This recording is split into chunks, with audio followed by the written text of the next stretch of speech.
Hey everyone, welcome back. Tonight we're diving into something particularly grim.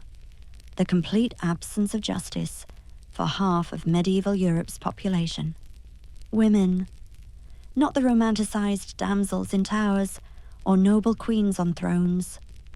We're talking about real women who lived, suffered and died in a system designed to crush them at every turn. So, before we begin this journey into medieval injustice, take a moment to get comfortable. Maybe grab something warm to drink, dim those lights, and let me know in the comments where you're listening from tonight. It's always fascinating to see who's joining us from around the world. Now, settle in, close your eyes if you want, and let's travel back to a time when being born female was essentially being born guilty. A time when justice wasn't blind.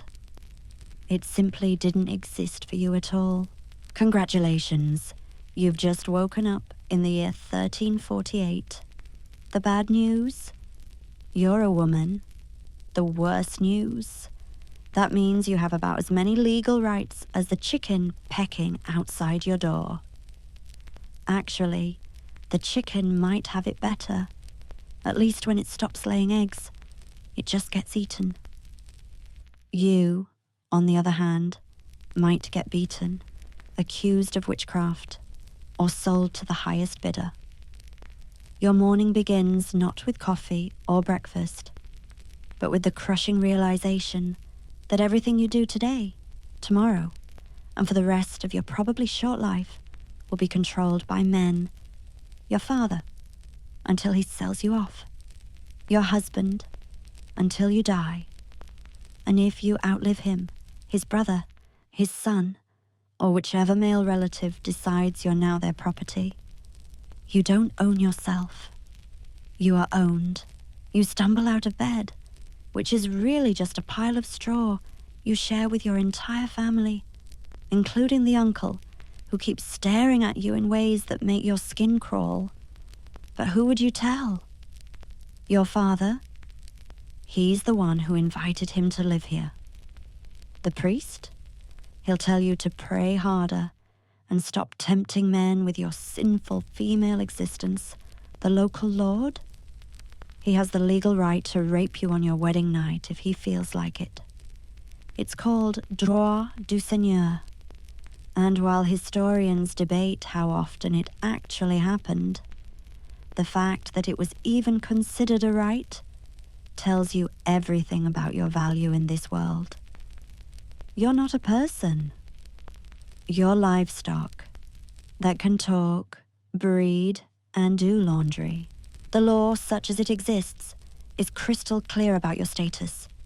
You're a perpetual minor, like a child, but worse, because children eventually grow up and gain rights. You never will. You can't own property. Any money you earn belongs to your husband or father. You can't make contracts. You can't represent yourself in court. If someone commits a crime against you, it's not really a crime against you. It's a property crime against whatever man owns you at the moment. If you're raped, the legal victim isn't you. It's your father or husband, because someone damaged their property. The rapist might have to pay them compensation.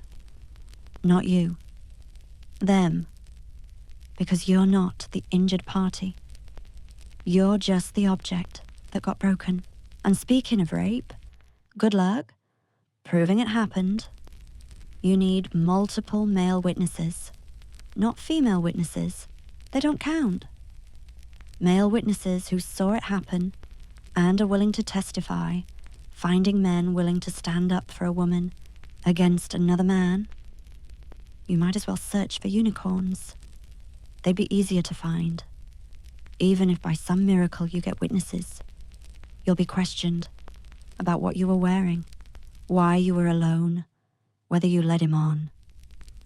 The assumption is always that you wanted it, because everyone knows women are naturally lustful creatures who exist to tempt men into sin.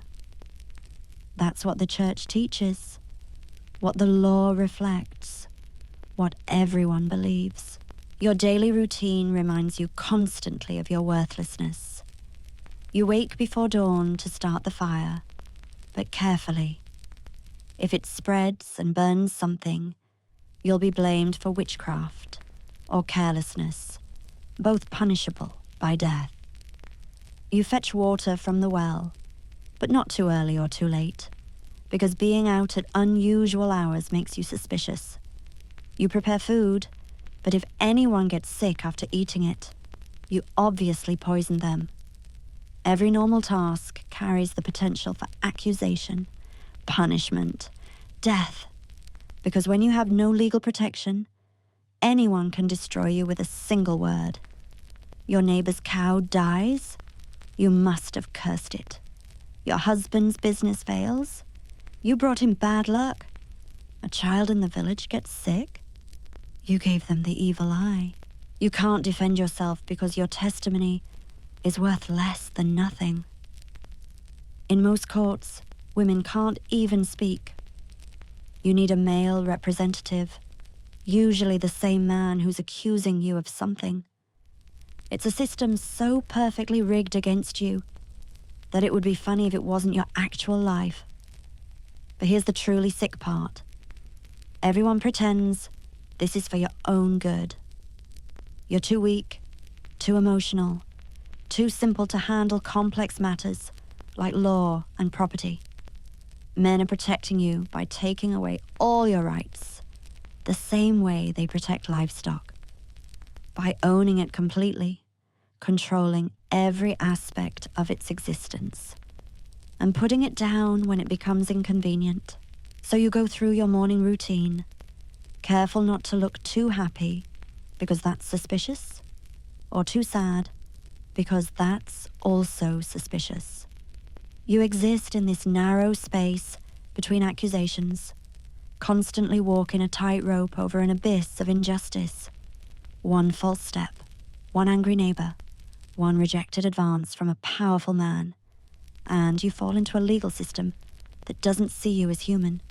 Welcome to medieval womanhood, show where justice isn't just blind, it's completely absent, where your life is one long violation of what we'd now call human rights. Except you're not considered fully human, so even that doesn't apply. Let's talk about marriage, that blessed sacrament that everyone insists is holy and sacred. For you, it's neither. It's a business transaction where you're not the buyer or the seller, you are the product. Your marriage was probably arranged when you were 12, maybe younger. Not because anyone cared about your happiness, but because your father needed land, or connections, or to settle a debt. You were currency, and like any currency, your value was determined by men. Your virginity was your father's, to sell to the highest bidder. Once sold, your body became your husband's property, to use however he pleased. The church, that bastion of morality, fully endorsed this. Marriage was sacred, they said, while simultaneously declaring that wives must submit to their husbands in all things. All things. That meant when your husband wanted sex, you had no right to refuse. Marital rape wasn't just legal, it was impossible by definition. You couldn't be raped by your husband because his rights to your body were absolute. The church actually taught that denying your husband sex was a sin. You'd go to hell for saying no. But if you got pregnant from all this mandatory sex and died in childbirth, which about 1 in 3 women did, that was just God's will, your wedding night, that romantic moment poets would later write about. It was legal rape, blessed by the church, and enforced by law. You stood there while men negotiated your transfer like cattle at market. Your consent was neither required nor requested. The marriage ceremony itself was a ritual of erasure. You lost your name, your identity, your legal existence. You became your husband's appendage, like an extra arm he could beat when it didn't work properly, and beating was encouraged. The law said a man could beat his wife with a stick no thicker than his thumb. How generous. The church said beating wives was necessary to correct their natural wickedness. Your own family would tell you to be a better wife if you showed up bruised, because obviously you did something to deserve it. You always did something to deserve it. That was the assumption that kept the whole system running. If your husband killed you, which happened regularly, he might pay a small fine, usually less than if he'd killed a neighbor's horse. Horses were valuable. Wives were replaceable. If you killed your husband, even in self-defense, after years of beatings, that was petty treason. You'd be burned alive, not hanged like common murderers. Burned. Because killing your husband wasn't just murder. It was an uprising against the natural order, where men ruled and women submitted. Your execution had to be spectacular to remind other wives what happened to those who forgot their place. The message was clear. His life was precious. Yours was worthless. But let's say you survived your husband. Widowhood, you might think, would bring freedom. Think again. If you were lucky enough to inherit anything, and that's a big if, male relatives would immediately start circling like vultures. Your brother-in-law had first dibs on you and your property. If you refused to marry him, you lost everything. If you accepted, you went from one owner to another. Some widows managed to stay single and run businesses or estates. These were the exceptions that proved the rule. They succeeded despite the system, not because of it. And they were constantly watched, constantly suspected. A widow with money and no man. Obviously, she'd made a deal with the devil. Your children, if you had them, belonged to your husband's family. If you remarried, you usually had to leave them behind. They were property of the patriarchal line, not yours. You might have carried them for 9 months, nearly died bringing them into the world, nursed them through sickness. But legally, they were never yours. Your own children could be taken from you at any moment, for any reason, by any male relative. And if you protested, well, that just proved you were hysterical and unfit to be around children anyway. The system was perfectly designed to break you no matter what you did. Even your body wasn't yours. Your virginity belonged to your father until he sold it. Your womb belonged to your husband and his family line. Your breast milk belonged to whatever baby you were forced to nurse. Often, not even your own. If a richer family needed a wet nurse, your hair had to be covered after marriage because it might tempt other men, and that would be your fault. Your appearance had to be modest, but not too modest. Attractive, but not too attractive. Clean, but not vain. Every aspect of your physical existence was regulated, controlled, owned by others. You were a walking piece of property that everyone felt entitled to comment on, touch, use. The feudal system made this even worse. If you were a serf, which most women were, you were basically enslaved. Your lord owned the land you lived on, the hut you slept in, and effectively, you. He could prevent your marriage if he wanted. He could claim your first night with your husband. He could take your children for service. He could demand your labor whenever he pleased. And if you thought running away was an option, think again. Running away was a crime punishable by mutilation or death. Besides, where would you go? Every lord was the same.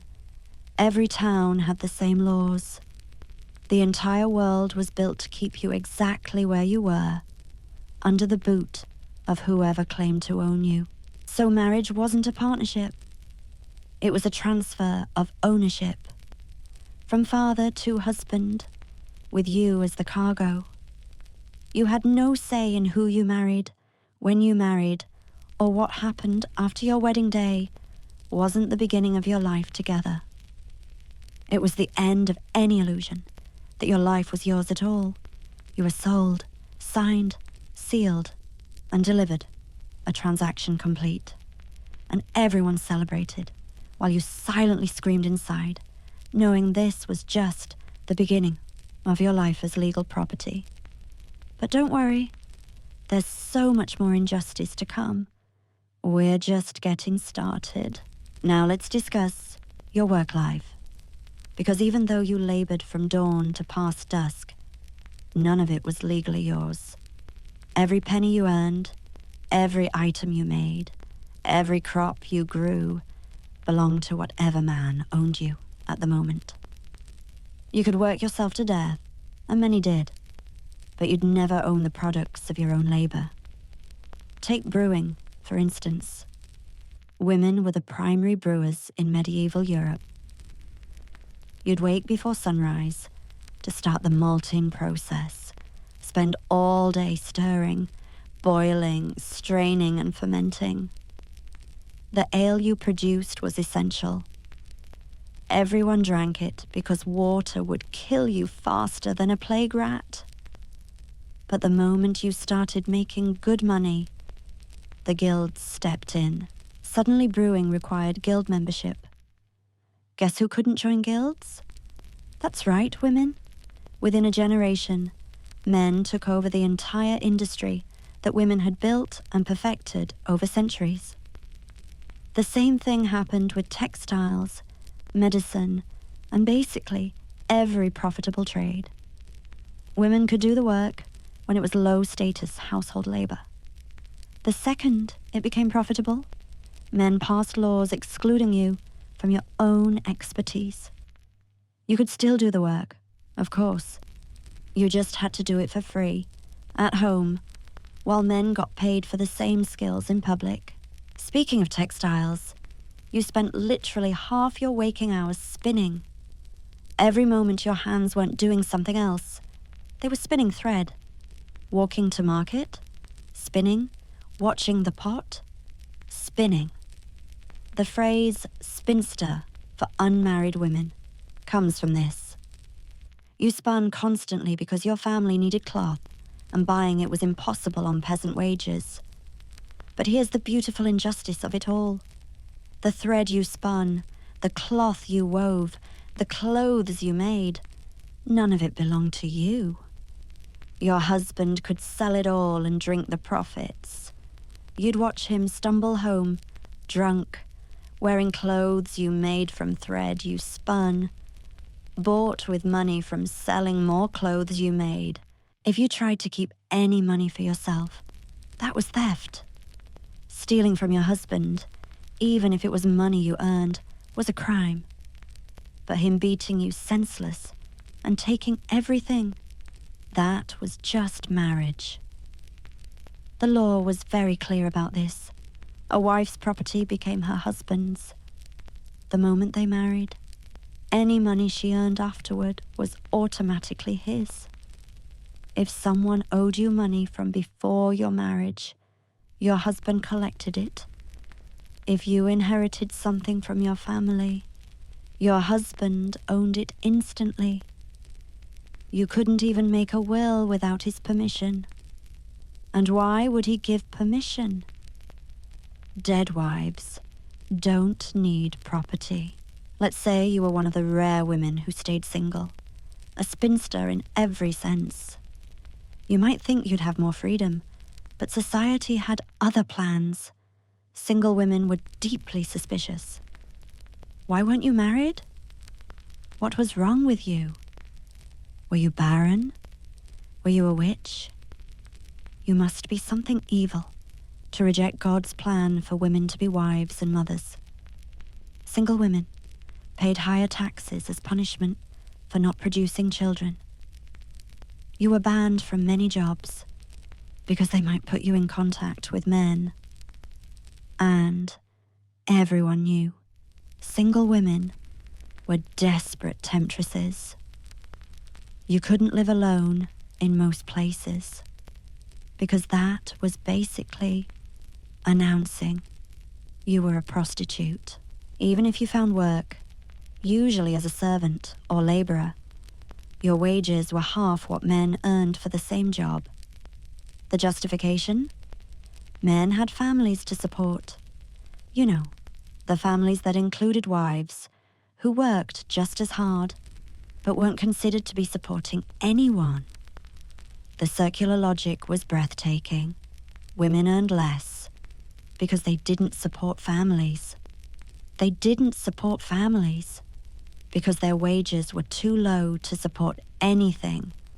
They couldn't demand higher wages because they didn't support families. Round and round it went, keeping you in perpetual poverty. The few trades officially open to women were the worst paid and most despised. Laundress meant standing in freezing water all day, breathing lye fumes that burned your lungs, scrubbing until your hands bled. Midwifery meant being blamed for every stillbirth, every maternal death, every baby born with any problem. One bad delivery, and you were branded a witch. Wet nursing meant giving your milk to rich babies, while your own went hungry. Prostitution, the oldest profession, was legal in many places, but prostitutes had zero rights. Anyone could rape, rob, or murder them without consequence. And here's the darkest joke of all. The church, while preaching about the dignity of labor, specifically taught that women's work wasn't real work. It was just your natural duty. As a woman, men worked. Women just did what women do. So while you spent 16 hours a day keeping everyone fed, clothed, clean and alive, that wasn't considered actual labor. It was just your biological function, like breathing or bleeding. Real work. The kind that earned respect and fair wages. That was for men. You were just background noise in the economic system. Essential, but invisible. Like air. If you tried to organize with other women to demand better treatment, that was conspiracy. If you complained about unfair wages, you were a scold. If you pointed out that you did twice the work for half the pay, you were disturbing the peace. Every avenue for improving your situation was not just blocked, but booby-trapped. Try to climb out of your economic cage, and you'd find yourself in legal chains. The system wasn't broken. It was working exactly as designed, extracting maximum labor from you while giving you nothing in return. So you worked your fingers to the bone, literally. Your hands were permanently stained, scarred and twisted from endless labor. Your back was bent from carrying and scrubbing. Your legs were swollen from standing. Your lungs were damaged from smoke and fumes. And at the end of your life, what did you have to show for it? Nothing. Not even the clothes on your back. Those belonged to your husband too. You lived your entire life creating value you'd never see, wealth you'd never touch, comfort you'd never experience.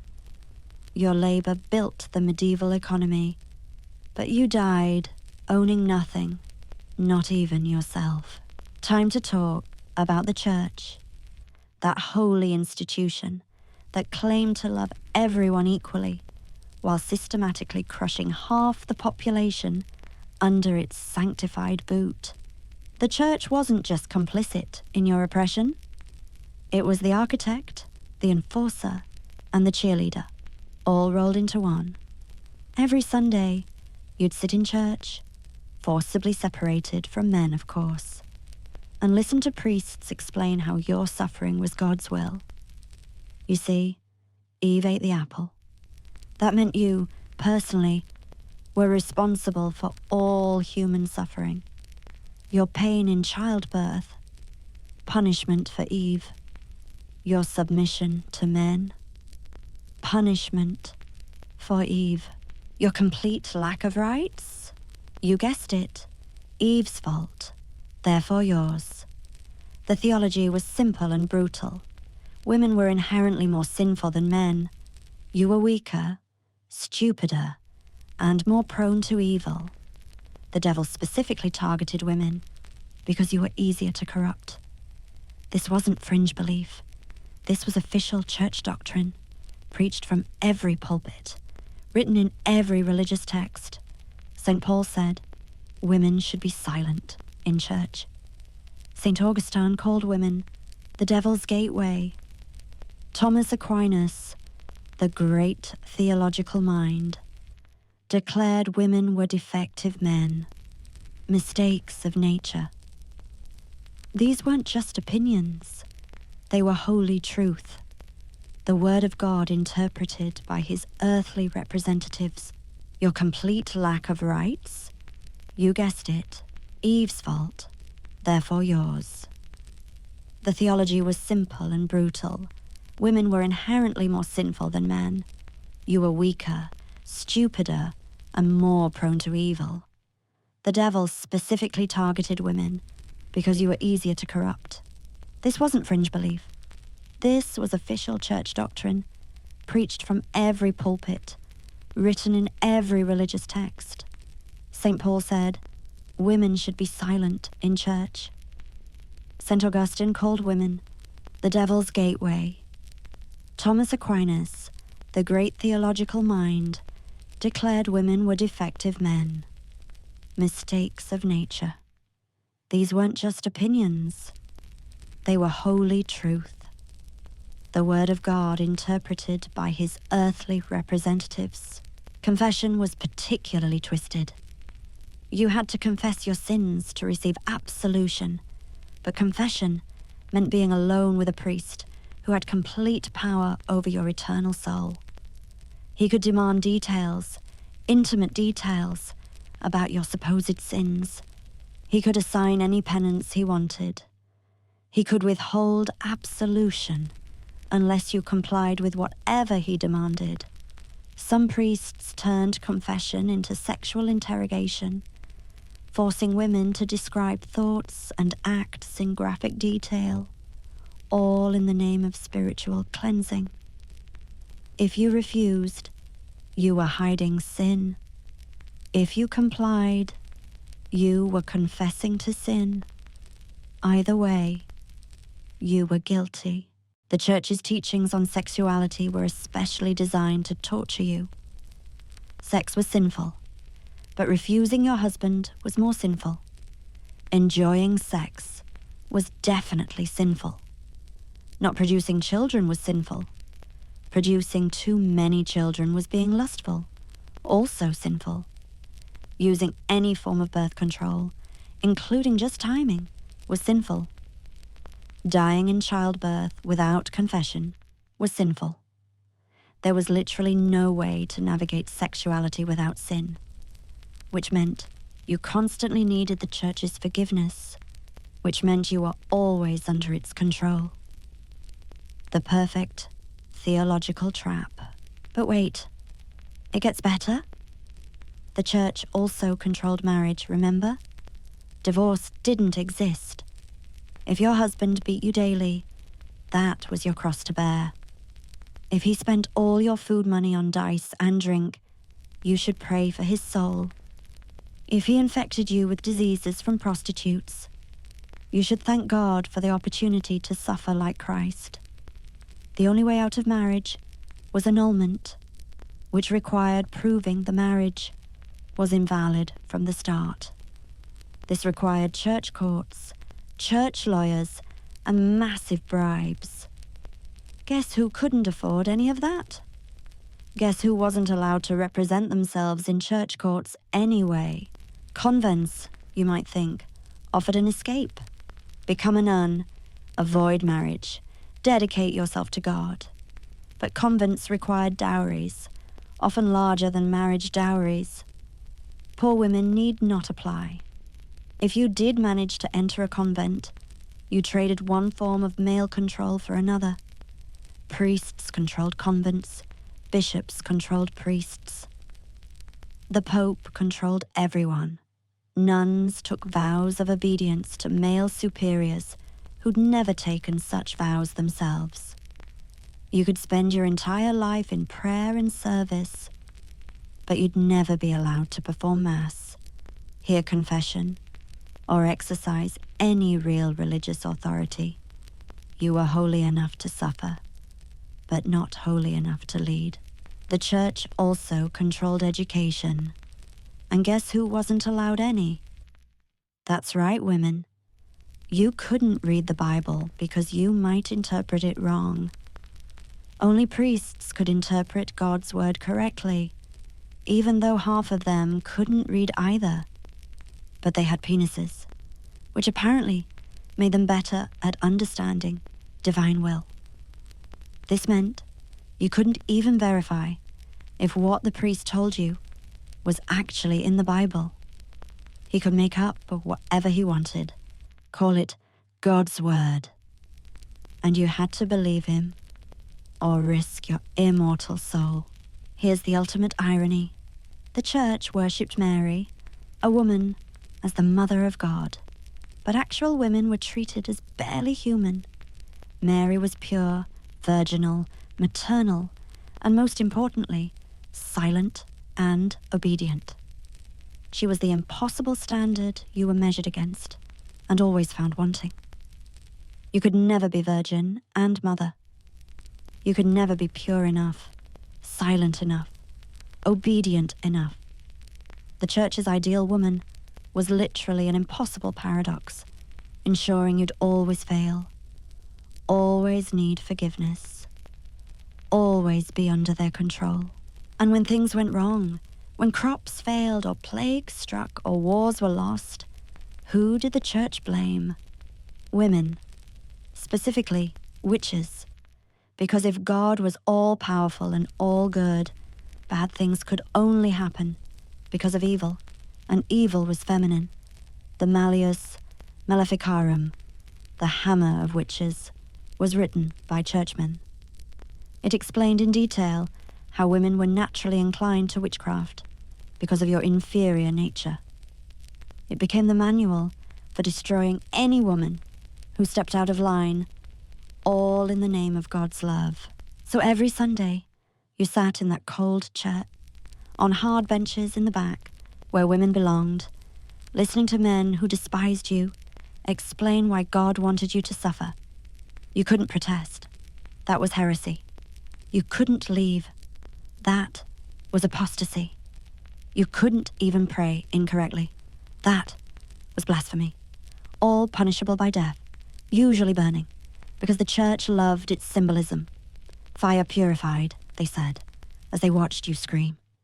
Your suffering brought glory to God, they said, as they lit the kindling.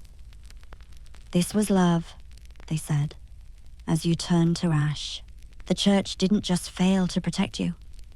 It actively, enthusiastically, systematically destroyed you, all while claiming to save your soul. It convinced everyone, including you, that your oppression was holy, your suffering was sacred, and your silence was saintly. It built an entire theology around keeping you down, then made you thank God for the privilege. That's not just injustice. That's injustice wrapped in a cross, blessed with holy water, and called divine will. But don't worry, we're about to explore something even worse, the legal system that made all this possible.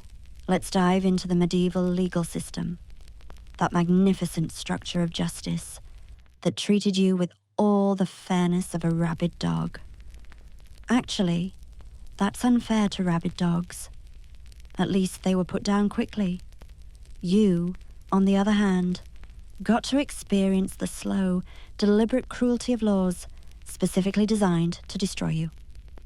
In the eyes of the law, you weren't a person. You were a category of property called femme couverte, if married, meaning covered woman. Covered by your husband's legal identity like a sheet thrown over furniture. Your legal existence disappeared the moment you said, "I do." Actually, you didn't even need to say it. Your father said it for you. Court proceedings were particularly entertaining. You couldn't testify on your own behalf. Your testimony was considered naturally unreliable because women were believed to be inherently dishonest. The logic was circular and beautiful. Women were weak. Weak people lie to protect themselves. Therefore, women always lie. Therefore, women couldn't testify, but men could testify about what you supposedly did, said, or thought a man's word about your actions carried more weight than your own lived experience. You could watch someone lie about you in court and be legally unable to contradict them. Your silence would then be taken as confirmation of guilt. If you were accused of a crime, you faced a delightful array of judicial procedures designed to find you guilty. Trial by ordeal was popular. Hold this red-hot iron. If your hands heal within 3 days, you're innocent. Spoiler alert, infected third-degree burns don't heal in 3 days. Or there's trial by water. They tie you up and throw you in a river. Float? You're a witch. Time to burn, sink, and drown. Oops, you were innocent, but at least you're with God now. The system was perfectly designed to kill you either way, while maintaining the fiction of divine justice. For serious crimes, like killing your abusive husband, you faced petty treason charges. Regular treason was betraying your king. Petty treason was betraying your husband, because in the legal framework, your husband was your king. The punishment for petty treason wasn't hanging like common murderers got. You were burned alive because your crime wasn't just murder. It was uprising against the natural order. They had to make an example of you, had to show other wives what happened when you forgot that your life meant nothing compared to his. But let's talk about property law, because that's where things get really fun. You couldn't own land. Any land you inherited immediately became your husband's. If you were widowed, you might get a life interest in 1/3 of your husband's property, called dower rights. But you couldn't sell it, couldn't change it, couldn't even decide who inherited it after you died. You were just a temporary caretaker of property that would return to male hands the moment you died. Your own children could evict you from your home the day after your husband's funeral. Contracts were another joy. You couldn't enter into contracts, couldn't buy anything substantial, couldn't sell anything. Your husband had to do everything for you, like you were a particularly dim child. But here's the twist. If your husband made bad contracts and died, you could be held responsible for his debts. So you had no control over financial decisions, but full responsibility for their consequences. You could lose everything because of deals you had no part in making. The law found ways to make you liable for things you had no legal right to influence. Criminal law was equally delightful. Rape was a property crime against your male owner, not a violation of your person. But here's the truly sick part. If you were raped and became pregnant, that was considered proof of consent. The medieval understanding of biology said women could only conceive if they experienced pleasure. So if your rapist impregnated you, you obviously enjoyed it. Therefore, it wasn't rape. You'd be punished for adultery or fornication while your rapist walked free. The baby would be considered a bastard with no rights. Your entire life destroyed by violence, then destroyed again by the law. If you tried to use herbs to prevent or end pregnancy, that was witchcraft and murder. But if you died in childbirth from your 15th pregnancy, that was God's will. The law trapped you between death sentences. Die from childbirth or die from trying to prevent it. Die from your husband's violence or die from defending yourself.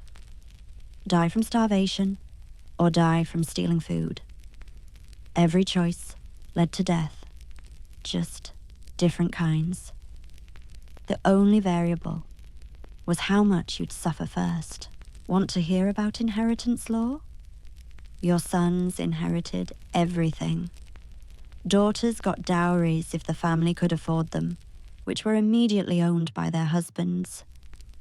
If you had no sons, male relatives inherited before daughters. If you had no male relatives at all, the property went to the crown before it went to you. The entire system was designed to prevent women from accumulating wealth or power.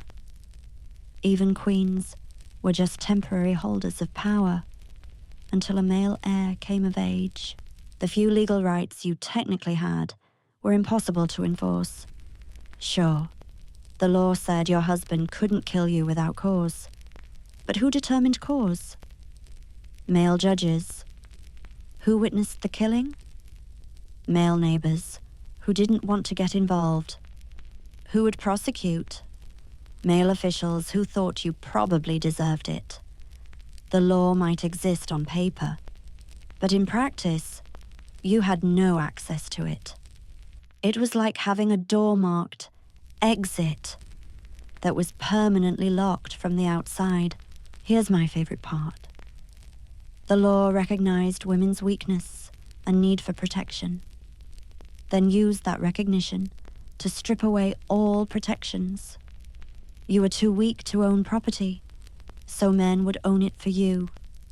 Too emotional to testify, so men would speak for you. Too simple to understand contracts, so men would sign them for you. Every law supposedly protecting you actually removed your ability to protect yourself. It was weaponized, paternalism, oppression, dressed up as care. And if you think noble women had it better, think again. They had fancier cages, but cages nonetheless. They could be divorced for failing to produce male heirs. Their children could be taken as political hostages. They could be locked in towers for defying their husbands. They could be executed for adultery, while their husbands kept official mistresses. The only difference was their suffering came with better clothes and more elaborate torture methods. The law didn't care if you were a peasant or a princess. You were a woman, and that meant you had no real rights. The entire legal system was a machine designed to grind you down. Every law, every court, every judgment reminded you that you were property, not a person. You existed solely to serve male interests, produce male heirs, and obey male commands. The law didn't fail to protect you. It succeeded in destroying you. It worked exactly as intended, keeping you powerless, voiceless, and hopeless. Justice wasn't blind to your suffering. It was the architect of it. Now, let's talk about violence, because the medieval world had special flavors of violence reserved just for women. You see, regular violence wasn't enough. You needed specialized, gender-specific violence designed to remind you of your place in the world, which was beneath a man's boot, sometimes, literally. Domestic violence wasn't just legal, it was encouraged. The law said a man could beat his wife for correction, and the church said it was his duty. Not beating your wife when she needed it was actually considered negligent. You were like a child or an animal that required physical discipline to function properly. The rule of thumb wasn't just an expression. It was actual law in many places. A man could beat his wife with a stick, no thicker than his thumb. How progressive. The law was concerned about the thickness of the weapon, not the beating itself.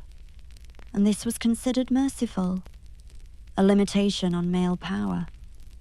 Without this rule, he could beat you with anything.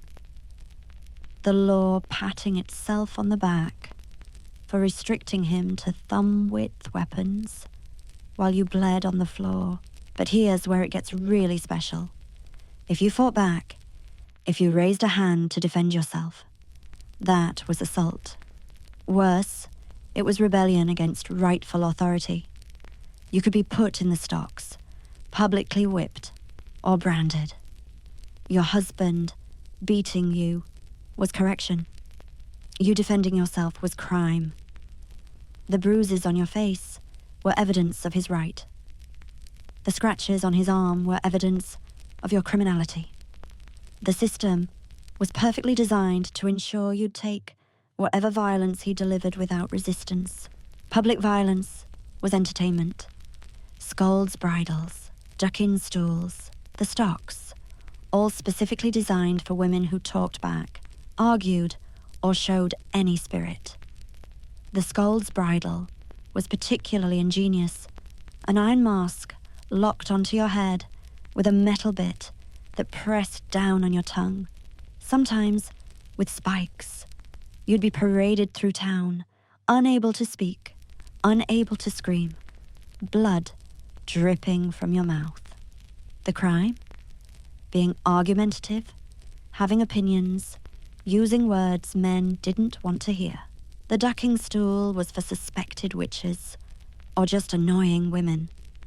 You'd be strapped to a chair and repeatedly plunged into freezing water until you nearly drowned.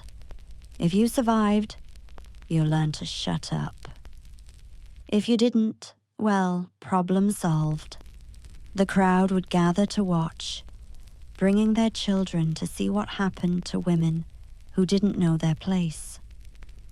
It was community entertainment and education rolled into one. Watch the unruly woman get tortured. Learn to be quiet. Sexual violence was so common, it was barely considered violence. Your husband had absolute rights to your body. Servants were fair game for their masters. Invading armies considered rape a standard part of conquest. The law might technically prohibit rape, but only of certain women under certain circumstances. Virgins of good family might be protected. Married women, servants, prostitutes, peasants, anyone considered available was essentially unrapeable in legal terms. You couldn't rape property. You could only use it. If you were raped and reported it, you faced a delightful interrogation. What were you wearing? Why were you alone? Did you scream loud enough? Did you fight hard enough? The assumption was always that you either wanted it or deserved it. If you were young and pretty, you obviously tempted him. If you were old or ugly, you obviously wanted it, because who else would have you? There was no version of you that deserved justice. Every version of you deserved suspicion. Group violence against women had special occasions. When armies conquered towns, mass rape was standard procedure. It wasn't a war crime, it was a war tactic. Destroying the enemy's women was part of victory. You'd watch your city fall knowing what was coming. Death might be preferable, but suicide was a mortal sin. So you'd endure whatever came, then be blamed for surviving it. Other women would whisper that you should have fought harder, died rather than submit, as if you had any choice in any of it. Witch hunts were the ultimate expression of organized violence against women. Entire communities would turn on women, usually older ones, poor ones, ones who knew too much or talked too much or just existed too visibly. The accusations would start small. Someone's cow died. Someone's baby got sick. Someone's husband couldn't perform in bed. Must be witchcraft. Must be that woman who lives alone and knows about herbs. The one who helped deliver babies, and sometimes they died. The one who argued with the priest. The torture used in witch trials was specifically designed for women's bodies. Breast rippers, vaginal pairs, devices that targeted female anatomy with precision cruelty. They'd strip you naked in public, searching for devil's marks. Any mole, birthmark, or scar was proof of your compact with Satan. They'd stick pins in you to find spots that didn't bleed. They'd torture you until you confessed, then torture you more to name accomplices. You'd name other women just to make it stop. Spreading the violence like a disease. Even pregnancy didn't protect you from violence. Pregnant women were beaten just carefully below the belly. Can't damage the baby. That's property. But you could take it. If you miscarried from the beating, that was God's will. Or maybe proof you were carrying a demon child. Either way, not the beater's fault. The law was very concerned about protecting unborn property, while giving zero protection to the vessel carrying it. The violence was constant, varied and creative. Physical, sexual, psychological, legal, spiritual. It came from husbands, fathers, brothers, strangers, priests, judges, neighbors. It was personal and institutional, private and public, intimate and anonymous. You lived surrounded by violence, swimming in it, breathing it. It shaped every decision, every word, every movement. You calibrated your existence to minimize violence while knowing you could never escape it entirely. And here's the truly sick part. Everyone pretended this was normal, natural, necessary. The violence wasn't aberrant. It was the system working correctly. Every beating taught you submission. Every rape reminded you of your place. Every execution showed you what happened to women who resisted. The violence wasn't just permitted. It was required to keep the whole structure standing. Without violence against women, the entire medieval world would have to reorganize. So the violence continued, systematic, relentless, justified by law, blessed by God, and called love. Let's talk about your body, that treacherous piece of flesh that everyone owned except you. Your body was simultaneously the most regulated and least protected thing in medieval society. Every aspect of it was controlled, commented on, and commodified. You were a walking contradiction, sacred vessel and dirty animal, virgin and whore, mother and monster. Your body could never just be a body. It was always a battlefield, where men fought for control. Your virginity was currency, but not yours to spend. Your father guarded it like a treasure he'd eventually sell to the highest bidder. Your hymen was literally inspected before marriage to ensure the goods were intact. If it wasn't, the marriage could be called off. You'd be ruined, possibly killed for dishonoring the family. But here's the fun part. Hymens can break from riding, working, or just existing. Didn't matter. No blood on the wedding sheets. You were a whore who deserved whatever came next. Once married, Your body became a factory. Your job was producing heirs, preferably male ones. You'd be pregnant roughly every 18 months from marriage to menopause or death, whichever came first. Usually death. Each pregnancy was Russian roulette. No prenatal care, no understanding of hygiene, no pain relief during birth. Just you, screaming in agony, while a midwife with dirty hands tried to pull a baby out of you. 1 in 3 women died in childbirth.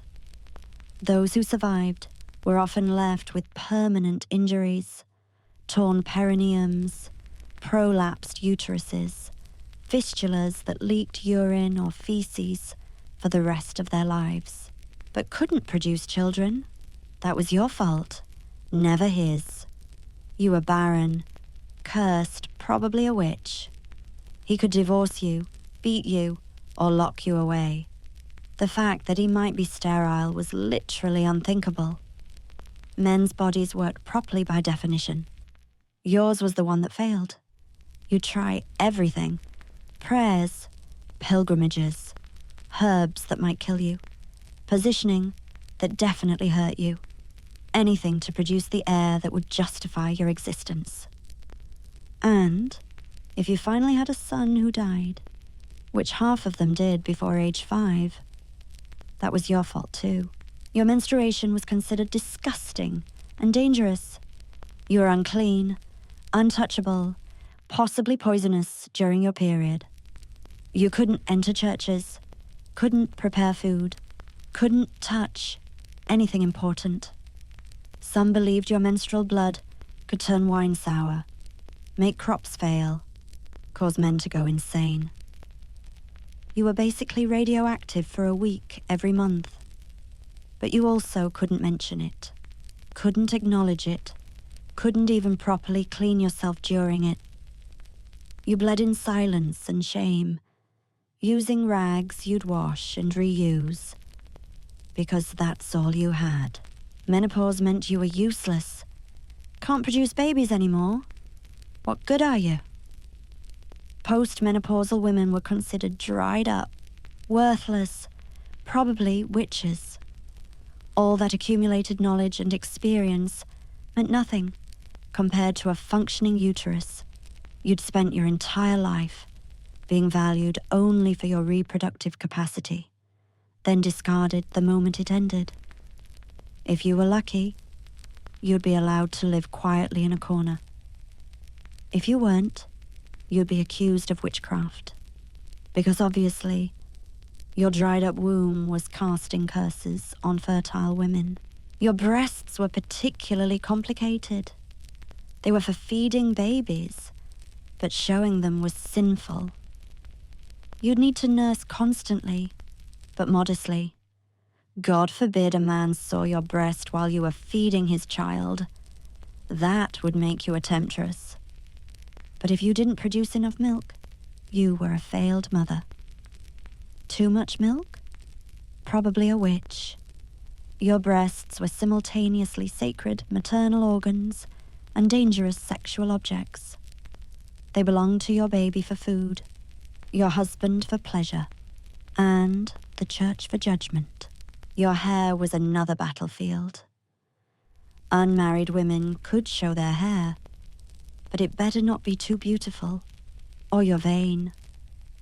Married women had to cover their hair completely because it might tempt other men.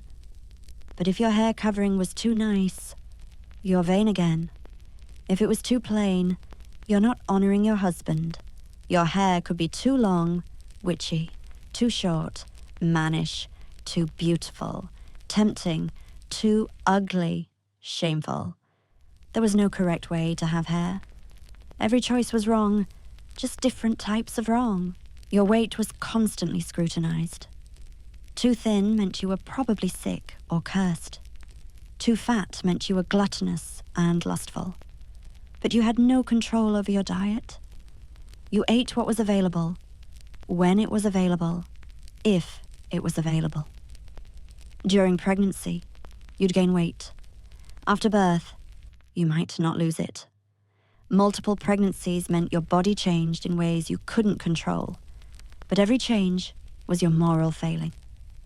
Your body's response to constant pregnancy, poor nutrition, and hard labor was treated as evidence of your spiritual corruption. Your skin told stories you couldn't hide. Bruises from beatings, scars from work, marks from disease. Every mark was interpreted, judged, used against you. Smooth skin meant you were idle and vain. Rough skin meant you were low class and ugly. Pale skin meant you were weak. Dark skin meant you were coarse. Blemishes could be devil's marks. Birthmarks could be signs of your mother's sins. Your skin was a map of supposed moral failures you couldn't erase. Even your genitals weren't yours. Midwives would inspect them. Husbands would use them. Priests would condemn them. Judges would examine them for signs of witchcraft or adultery. The shape, size, and appearance of your genitals could be used as evidence in court. Too large? Obviously you were lustful. Too small? Obviously you were unnatural. Any variation from whatever was considered normal was proof of deviance. Your most intimate parts were public property for judgment. Your body's natural processes were all considered shameful. Sweating was unladylike. Defecating was disgusting, though everyone did it. Urinating was shameful. Even breathing too heavily was suspicious. You were supposed to exist without any bodily functions, like some kind of holy ghost. But you also had to be constantly pregnant, constantly working, constantly available. Your body was supposed to do everything while appearing to do nothing. Aging was a crime your body committed against you. Every wrinkle was evidence of sin. Every grey hair was a sign of wickedness. Every sagging part was proof of your worthlessness. Young bodies were dangerous because they tempted men. Old bodies were dangerous because they were ugly and probably magical. There was maybe a 5-year window where your body was acceptable, and even then, only if you were pregnant during it. Your body was never just yours. It was your father's property to sell, your husband's property to use, your children's property to consume, the church's property to judge, and the state's property to punish. You lived in it, suffered in it, died in it, but you never owned it. Your body was the first thing they controlled, and the last thing they'd release, even in death. Because even your corpse had rules about how it could be buried, where it could rest, and whether it deserved sacred ground. The ultimate irony? Your body, so controlled and despised, was also the thing that kept everyone alive. You grew the food in it, birthed the children from it, nursed the babies with it, cared for the sick with it. Your body was essential for survival, while being treated as disgusting for existing. You were the engine that powered medieval society, while being told you were the weakness that corrupted it. Your body was miraculous and monstrous, sacred and profane, essential and disposable, all at the same time. Now, let's explore pregnancy and childbirth. That blessed state where you got to risk your life repeatedly for the privilege of maybe producing a male heir who'd own you. One day, pregnancy wasn't a choice or a blessing. It was your purpose, your destiny, your doom. From the moment you started menstruating, around age 12 or 13, if you were lucky enough to be that old, until menopause or death, you were expected to be constantly pregnant. Not occasionally. Constantly. A woman who wasn't pregnant was suspicious, probably cursed, definitely disappointing. The moment you married, which could be as young as 12, the pressure started. When would you produce an heir? Why weren't you pregnant yet? It had been 2 whole months. Obviously, something was wrong with you. Never mind that your husband might be impotent, sterile, or just bad at sex. The failure was always yours. You'd be subjected to invasive examinations, humiliating remedies, and constant scrutiny. Every month that passed without pregnancy was another mark against your worth as a woman. When you finally did get pregnant, because you would, repeatedly, whether you wanted to or not, the real fun began. No pregnancy tests except missed periods and morning sickness. No way to know if the baby was healthy, except waiting to see if it lived. No understanding of nutrition except eat more if you can find food. You'd work in the fields, carry water, tend animals, right up until labor started, because rest was for rich women. And you weren't rich. You were just pregnant and exhausted and expected to keep going. The advice you'd get was spectacular. Don't look at ugly things or your baby would be ugly. Don't think bad thoughts or your baby would be evil. Don't eat strawberries or your baby would have birthmarks. But also work constantly, stay modest, and produce a son, or else. The church had opinions too. Sex during pregnancy was sinful, but your husband had rights to your body square, that circle, while your back aches and your feet swell. Oh, and if you miscarried, which happened constantly, that was definitely because of your sins.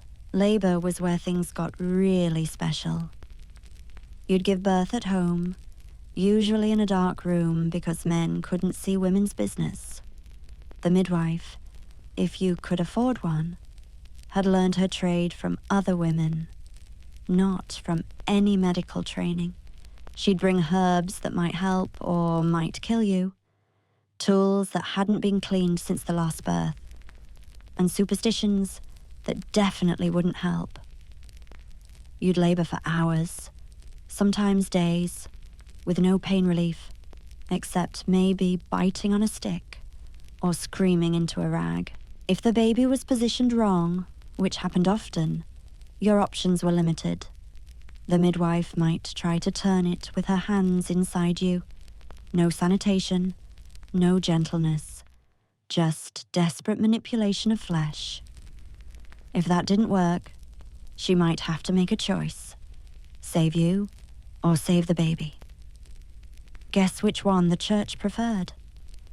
If you were dying and the baby might live, they'd cut it out of you cesarean sections, without anesthesia, without proper tools, without any chance you'd survive. The baby probably wouldn't either, but at least it could be baptized first. If you survived labor, which was a genuine surprise each time, you were considered unclean for weeks.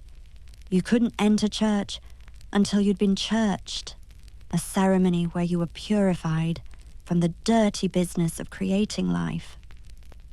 Think about that. You nearly died bringing new Christians into the world, and the church's response was to ban you until you'd been properly cleansed. Your suffering wasn't sacred. It was dirty. You were dirty. Creating life made you too disgusting for God's house. But you couldn't rest. Rich women might have a lying-in period, a few weeks to recover. You'd be up within days, maybe hours, back to work with blood still running down your legs. Your body hadn't healed, wouldn't heal properly. Without rest, you couldn't take. Each birth left damage that accumulated, torn muscles that never mended, organs that shifted and stayed, shifted bones that separated and never quite came back together. Your body was literally falling apart from repeated pregnancy, but stopping wasn't an option. The baby might not survive. Half of all children died before age 5. Many died within days of birth. You'd go through 9 months of pregnancy, hours or days of agony, risk your life bringing them into the world, then watch them die from diseases no one understood. And when they died, because so many did, that was your fault too. You didn't pray hard enough, didn't feed them right, were being punished for sins. The grief was crushing, but you couldn't show it too much. Excessive mourning was unchristian. Besides, you were probably already pregnant again.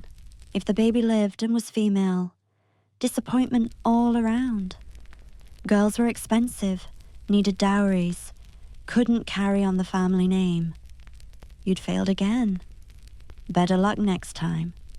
And there would be a next time, immediately. Your husband would be back in your bed as soon as the bleeding stopped. Sometimes, before.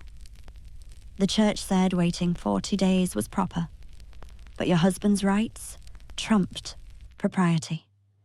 You'd conceive again while your body was still healing from the last birth. If healing was even the right word for what happened when you never got enough time between pregnancies to recover. Nursing was another adventure. You'd need to breastfeed constantly, but modestly. Your milk was scrutinized. Too much meant you were lusty. Too little meant you were weak. The wrong color meant you were diseased. If the baby failed to thrive, your milk was poisoned by your sins. Rich women hired wet nurses, passing the burden to poorer women who'd nurse rich babies while their own went hungry. You might spend years nursing other women's children for pennies, while your own body depleted from the constant drain. Birth control was a death sentence. Trying to prevent pregnancy was murder in the eyes of the church, and often the law. Using herbs to prevent conception or cause miscarriage was witchcraft. Even timing sex to avoid fertile periods was sinful. You were supposed to accept every pregnancy as God's will, even if it killed you, especially if it killed you.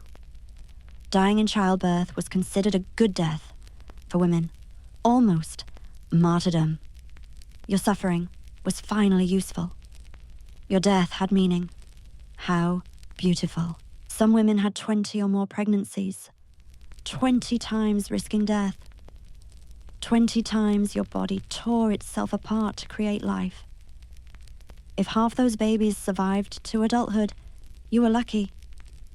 If you survived all 20 births, you were a miracle. Your body would be destroyed, organs prolapsed, bones brittle, muscles gone. You'd be old at 35, ancient at 40 if you made it that far. Your reward for all this? Watching your sons inherit everything, while your daughters faced the same fate you did. The few women who couldn't have children faced a different hell. Barren women were cursed, worthless, probably witches. Your husband could set you aside, send you to a convent, or just make your life miserable until you died. You'd try everything: pilgrimages to fertility shrines, prayers to saints, herbs that might poison you, humiliating medical treatments. Nothing worked, because maybe the problem was your husband's, but that was unthinkable. Men's bodies worked. Yours was the broken one. The irony was breathtaking. Your entire worth was tied to your ability to produce children. But each pregnancy might kill you. You were expected to want motherhood desperately, while having no control over when, how often, or under what conditions you became a mother. You were told pregnancy was your purpose, while being given no resources to survive it safely. You were blamed for every failure, while having no power to ensure success. Your body was a factory you didn't own, producing products you couldn't keep, for a system that despised you for existing. And here's the darkest joke of all. The children you risked everything to bear, the sons especially, would grow up to perpetuate the same system. Your sons would own wives like their father owned you. Your daughters would suffer like you suffered. The cycle would continue, generation after generation, with pregnancy and childbirth as the mechanism that both created and destroyed women's lives. You were literally birthing your own oppression, one agonizing labor at a time. Let's talk about childhood for medieval girls, though calling it childhood is generous. It was more like a training program for future suffering, a boot camp where you learned your worthlessness early and often. From the moment you were born, disappointment hung in the air. Not a son. Again. Your parents might not even name you for weeks, waiting to see if you'd survive, and if it was worth the effort, boys got baptized immediately. Girls could wait. After all, your soul was less valuable from birth. By age 4 or 5, while boys might start learning trades or letters, if they were lucky, you started learning subservience. Your education consisted of spinning, cleaning, cooking, and keeping your mouth shut. You'd watch your brothers play while you worked beside your mother, your tiny fingers learning to spin thread until they bled. This wasn't childhood. It was an apprenticeship in exhaustion. Your toys, if you had any, were miniature versions of work tools. A tiny spindle, a small loom, a child-sized bucket for carrying water that was still too heavy for your developing spine. By 7, you were a full laborer, watching younger siblings, which meant keeping them alive while your mother worked, feeding chickens, gathering eggs, pulling weeds, carrying water. Your back already starting to curve from loads too heavy for a child. Your hands already rough from work. Your childhood ending before it ever really began. You'd watch boys your age, learning to read, if they were rich, or learning trades if they weren't. You were learning that your life would be exactly like your mother's, and her mother's, and every woman before you. Discipline was harsh and gender-specific. Boys might get beaten for laziness. You got beaten for speaking, for looking up, for walking too fast, for walking too slow. Every beating came with a lesson about your place in the world. Your brother's mistakes were boyish mischief. Yours were evidence of the fundamental corruption of female nature. You learned early that existing incorrectly was a crime, and you were always existing incorrectly. The beatings weren't just punishment. They were preparation for the beatings your husband would give you later. Play, if it existed at all, was segregated and supervised. Boys played at war, preparing to be knights or soldiers. You played house, preparing to be property. But even playing house was dangerous, showed too much spirit, and you were willful. Too little, and you were simple. Playing with boys was absolutely forbidden after a certain age, usually around 7. You might corrupt them with your female nature. Or worse, they might corrupt you, and then you'd be worthless for marriage. Your virginity was already being guarded when you still had baby teeth. Education was a joke, not a funny one. The church said women's minds were too weak for learning. Your brain would literally overheat if you tried to read. Knowledge would make you discontent with your natural role. Why would you need to read when your husband could read for you? Why learn mathematics when you couldn't own property? Why study philosophy when thinking was men's work? If you were incredibly lucky and rich, you might learn enough to read prayer books. But most likely, you'd remain illiterate your entire life, dependent on men to interpret the world for you. Your body started betraying you early. First menstruation was terrifying because no one explained it properly. You'd wake up bleeding and think you were dying. Your mother might tell you it was Eve's curse, that you'd bleed in shame for the sins of the first woman. You'd learn to hide it, to work through cramps that felt like knives, to never mention the pain, because pain was women's natural state. You'd stuff rags between your legs and keep working, keep serving, keep silent, while your body announced its fertility to a world that would soon sell it. Around 10 or 11, you stopped being a child and became merchandise. Families started evaluating you like livestock. Good teeth, sturdy hips, clear skin. These weren't health concerns. They were sales features. Your father started receiving offers, or making them, if you were less fortunate. You'd be paraded before potential husbands or their families, your worth calculated in dowry negotiations. You'd stand there, silent, while strangers discussed your body's capacity for work and breeding. Your opinion was neither solicited nor wanted.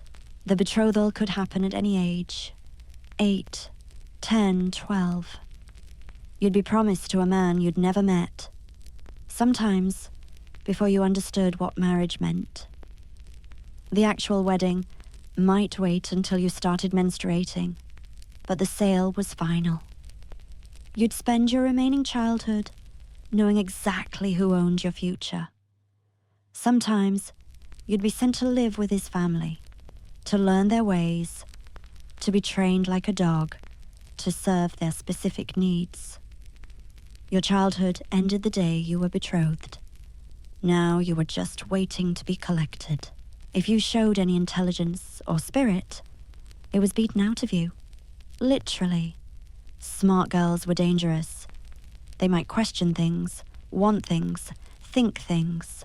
Better to crush that early. You learn to hide any brightness, any curiosity, any joy that might make you stand out. Invisibility was safety. Stupidity was virtue. The dumber you appeared, the better wife you'd make. You practiced emptying your eyes, slackening your face, making yourself as bland and forgettable as possible. This was survival. Your relationship with other girls was complicated. They were competition for the least horrible husbands. But they were also the only ones who understood. You'd spin together, sharing whispered fears about marriage, childbirth, the future. But you couldn't trust too much. Girls were taught to watch each other, report each other, compete with each other. Solidarity was dangerous. It might lead to resistance. Better to keep women divided, suspicious, isolated even from each other. Food was another battlefield. Boys got more and better food because they were more valuable. You got what was left. Meat for them, broth for you, bread for them, crumbs for you. During famines, families would let daughters starve to keep sons alive. Your hunger was acceptable, expected. You learned to survive on less, to give your portion to brothers, to smile while your stomach cramped from emptiness. This training in starvation would serve you well when your husband took the food to sell for drink. Religion was forced on you with particular intensity. You needed more church because you were more sinful, more prayers because you were more corrupt, more confession because you were more guilty. You'd spend hours on your knees, not in devotion, but in submission, learning that suffering was holy when women did it. The saints held up for your admiration were virgins who died rather than marry, martyrs who chose death over dishonor. The message was clear. The best woman was a dead woman, preferably a virgin, dead woman. By the time you reached what they called marriageable age, Barely 12 to 14, you were no longer seen as a person, but as a product. Years of training had shaped you into something useful, obedient, and silent. Your spirit had been pressed down, your will reshaped, your thoughts replaced with duty. You'd learn to cook, to clean, to spin, to weave, to serve, and above all, to endure. You'd been taught that obedience was love, that pain was virtue, and that silence was survival. To expect nothing, to want nothing, to be nothing, that was the lesson. And in learning it, the world considered you ready. Your childhood, such as it was, ended with you perfectly prepared for a lifetime of servitude. You'd been shaped into exactly what medieval society wanted. A silent, suffering, submissive creature who would work herself to death, producing more workers and warriors for a system that despised her existence. The training was complete. The product was ready for market. Your childhood hadn't been stolen. It had been deliberately destroyed to make sure you'd never imagine you deserved anything better. But here's the cruelest irony of all. The few memories of joy you had, playing with other girls, singing while spinning, moments of kindness from your mother, these would haunt you. They'd remind you that life could have been different, that somewhere, in some other world, little girls might grow up to be something other than property. But not here. Not now. Not you. Your childhood was over before it began, and your adulthood would be worse. Let me tell you about widowhood, supposedly the only time in your life when you might have a sliver of independence. Your husband is finally dead. Maybe from war, disease, or just drinking himself into the grave. You'd think this would be freedom. Think again. Widowhood was just a different kind of trap, with its own special flavors of injustice. First, you had to survive your husband's death without being accused of causing it. If he died suddenly, suspicion immediately fell on you. Poison was the weapon of women. Everyone knew that. Never mind that you had no access to actual poison and wouldn't know how to use it anyway. If your husband died, and anyone had ever heard you complain about him, which someone always had because he beat you in public, you could be tried for murder. The fact that he was 40 years older and drank himself stupid nightly wouldn't matter. Wives who outlived husbands were automatically suspicious. You must have done something. Good wives died first. Everyone knew that. So before you could even process his death, you were defending yourself against accusations. If you managed to avoid murder charges, congratulations. Now you faced economic destruction. Your husband's family would immediately swoop in like vultures. That house you'd maintained for 20 years actually belonged to his family. Those tools you'd used every day, his brother needs them. The children you'd raised, they belong to his lineage, not yours. If you were lucky, you might get your dower, usually 1/3 of his estate for your lifetime only. But his family would challenge even that. They'd claim you were too old to manage property, too female to understand business, too grief-stricken to make decisions. Your own children might turn against you. Sons especially, who'd been raised to see women as property, suddenly realized their mother was competing for their inheritance. They'd push you out, lock you up, or grudgingly allow you a corner of the home you'd run for decades. Daughters couldn't help, even if they wanted to. They had no legal standing. You'd raised these children, nearly died birthing them, sacrificed everything for them. and now they'd evict you without blinking. The law supported them. Blood through the male line mattered. Your blood meant nothing. If you somehow kept your dower, you still couldn't do much with it. You couldn't sell land without male permission. You couldn't enter contracts without male representation. You couldn't even collect debts owed to your dead husband without a man to speak for you.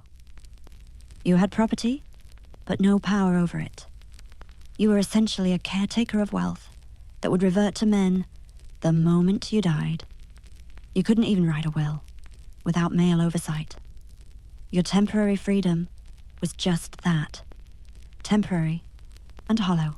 Remarriage wasn't a choice. It was an expectation or a prohibition, depending on who benefited. If you were young with property, his family would pressure you to marry his brother to keep the wealth in the family. If you were old or poor, they'd forbid you from remarrying to prevent another man from claiming what they saw as theirs. The church had opinions too. Remarrying showed lack of respect for your dead husband, but staying single showed dangerous independence. You couldn't win. Every choice was wrong, just different types of wrong. If you did remarry, you lost everything. Your dower, your children from the first marriage, any small independence you'd carved out. Your new husband owned everything immediately. And second husbands were often worse than first ones. They knew you weren't a virgin, so they treated you like used goods. They resented your children from the first marriage. They wanted your property, not you.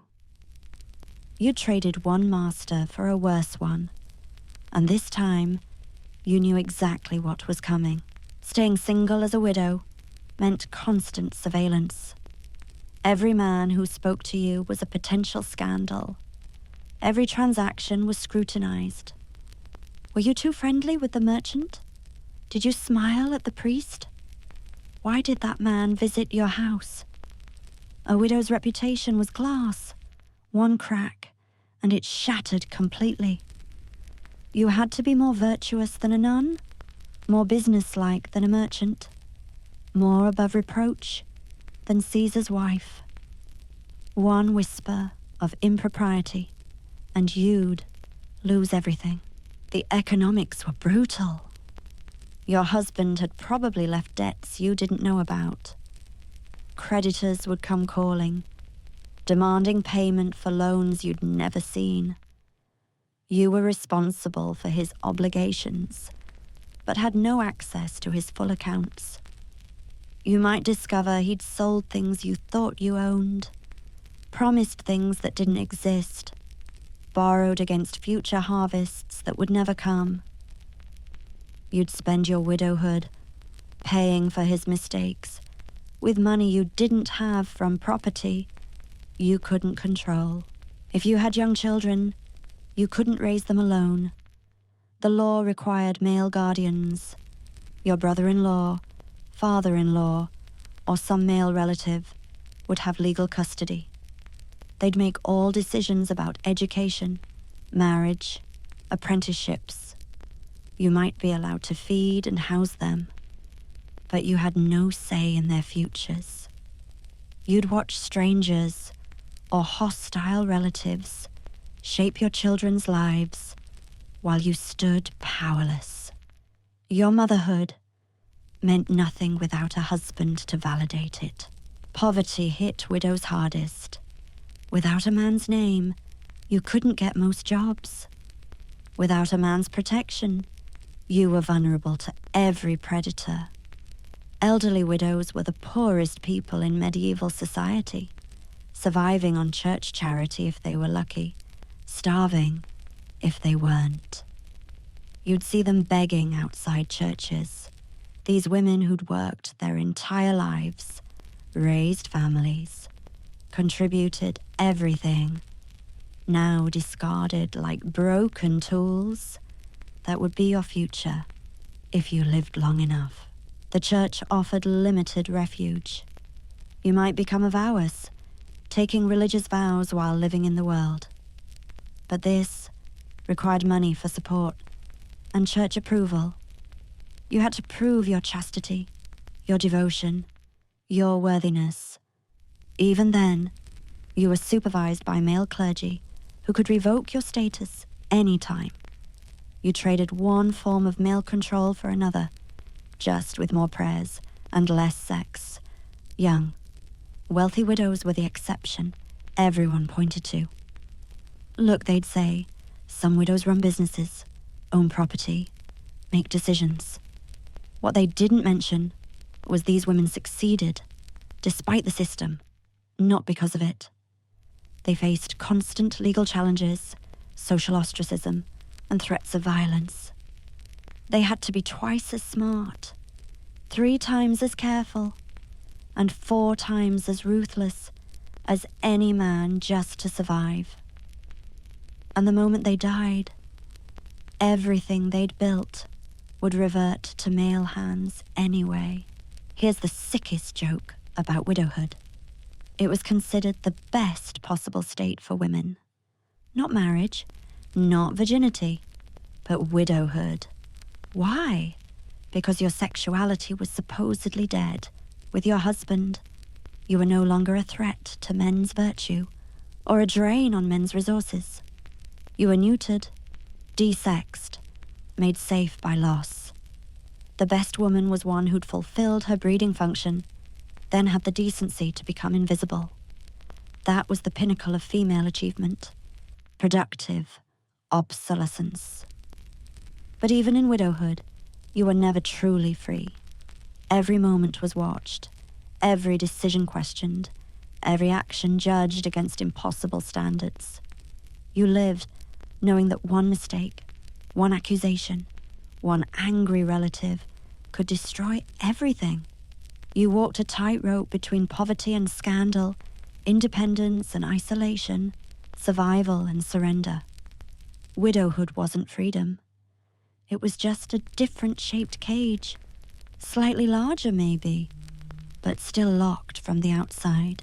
The reality was that most widows didn't get even this limited independence. They were quickly remarried, absorbed into convents, or simply disappeared into poverty. The few who managed to maintain any autonomy did so through constant vigilance, careful politics, and incredible luck. They were the exceptions that proved the rule. Women could only have power when men were dead, and even then, only barely, only temporarily, only until the next man came along to take it away. Let's delve into the witch trials, the ultimate expression of medieval justice for women. When society needed someone to blame for, well, anything, they found a woman and called her a witch. Bad harvest? Witch. Sick cow? Witch. A husband can't perform in bed? Definitely a witch. The beauty of witch accusations was their perfect unfalsifiability. You couldn't prove you weren't a witch, because the very act of denying it was considered proof. After all, that's exactly what a witch would say. The typical accused witch wasn't who you'd expect from fairy tales. She wasn't young and beautiful, casting spells from a tower. She was old, poor, and alone. Maybe a widow who'd outlived her usefulness. Maybe a midwife who delivered one too many stillborn babies. Maybe just a woman who knew about herbs and helped other women with women's troubles. Knowledge was dangerous when women had it.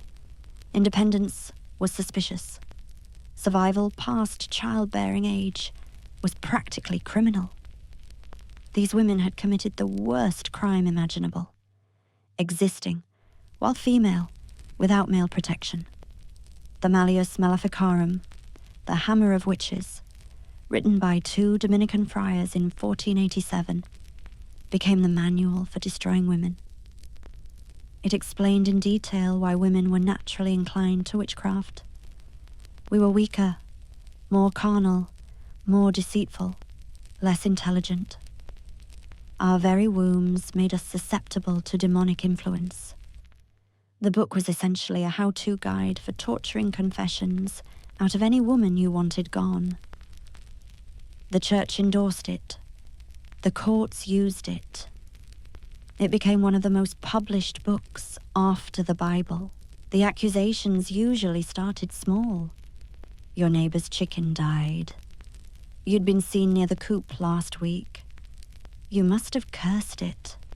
Or someone's baby got sick. After you looked at it, evil eye, obviously. Maybe you were just too good at brewing ale. Or your garden grew better vegetables. Or you'd rejected someone's son. Any success was suspicious. Any knowledge was dangerous.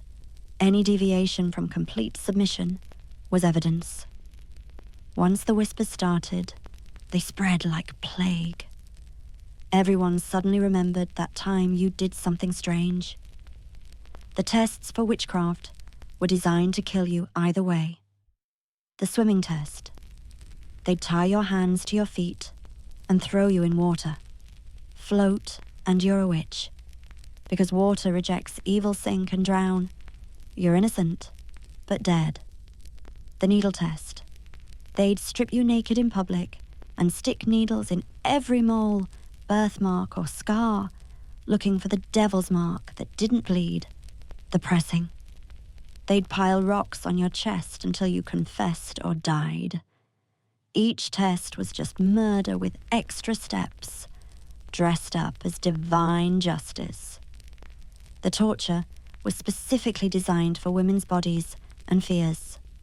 The breast ripper, exactly what it sounds like. The pear of anguish, inserted into vagina or mouth and expanded, the strappado, hanging you by wrists tied behind your back, dislocating shoulders, then dropping and catching you repeatedly. They'd torture you until you confessed, then torture you more to name accomplices. You'd name anyone, everyone, just to make it stop.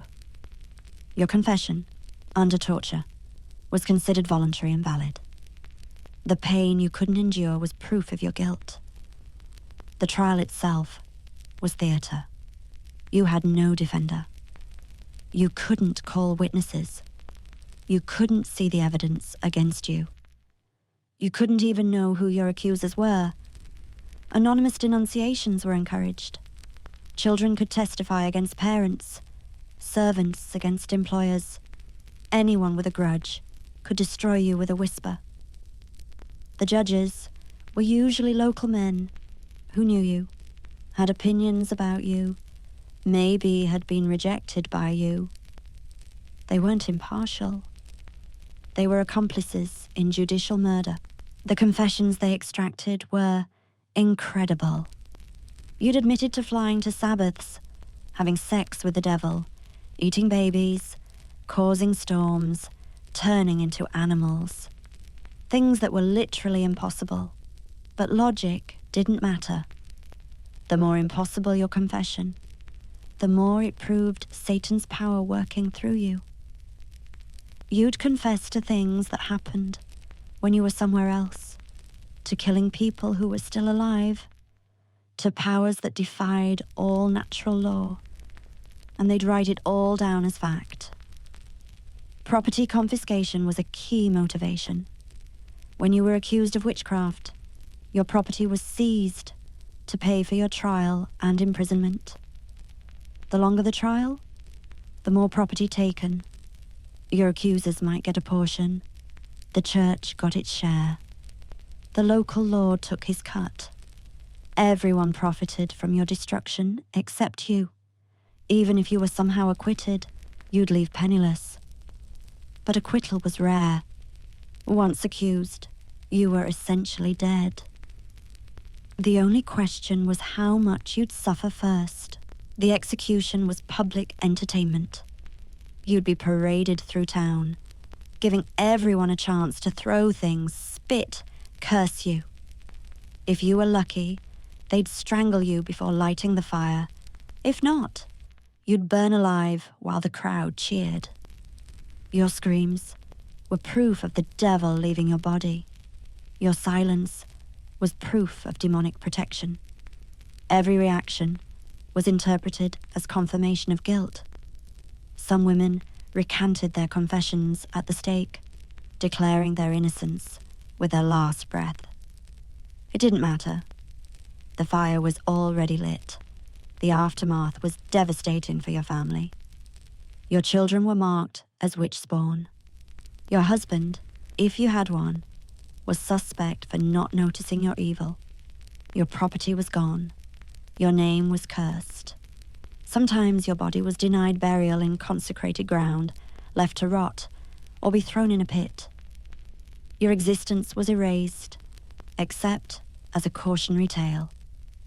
Other women learned to be even more careful, more submissive, more invisible.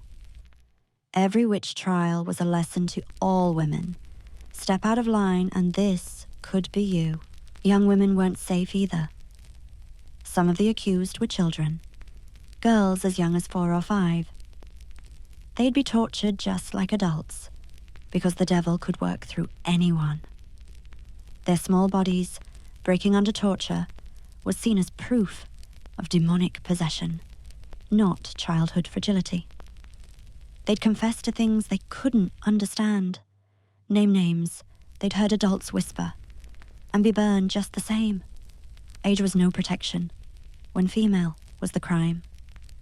The wise women and healers were particular targets, women who knew which herbs could ease birth pains, stop bleeding, or prevent pregnancy. This knowledge, passed down through generations of women, was rebranded as satanic. Helping other women with their bodies was interfering with God's will. Every midwife who'd lost a baby in delivery, every herbalist who'd treated someone who later died, every woman who'd given another woman advice about her own body. They were all potential witches. The numbers were staggering. Historians estimate between 40,000 and 60,000 executions for witchcraft in Europe, about 80% of them women. Entire villages lost their female populations. Some regions killed every woman over 40. Generations of female knowledge were destroyed. Women's communities were shattered. The fear it instilled lasted centuries. Women learned that gathering together was dangerous, sharing knowledge was deadly, and helping each other was potentially fatal. The witch trials weren't medieval superstition gone wrong. They were medieval misogyny working perfectly. They eliminated inconvenient women, controlled rebellious women, and terrified all women into submission. They destroyed female knowledge, female networks, and female power. They reinforced that women's bodies were dangerous, women's knowledge was evil, and women's independence was literally satanic. Every woman burned was a warning to every other woman. Stay in your place or burn. But here's the truly sick part. The men who burned these women thought they were doing God's work. They believed they were protecting society from evil. They slept soundly after torturing confessions from innocent women. They took pride in their thoroughness, their dedication to rooting out witchcraft. They wrote detailed records of their investigations, proud of their work. They saw themselves as heroes, saving civilization from feminine evil.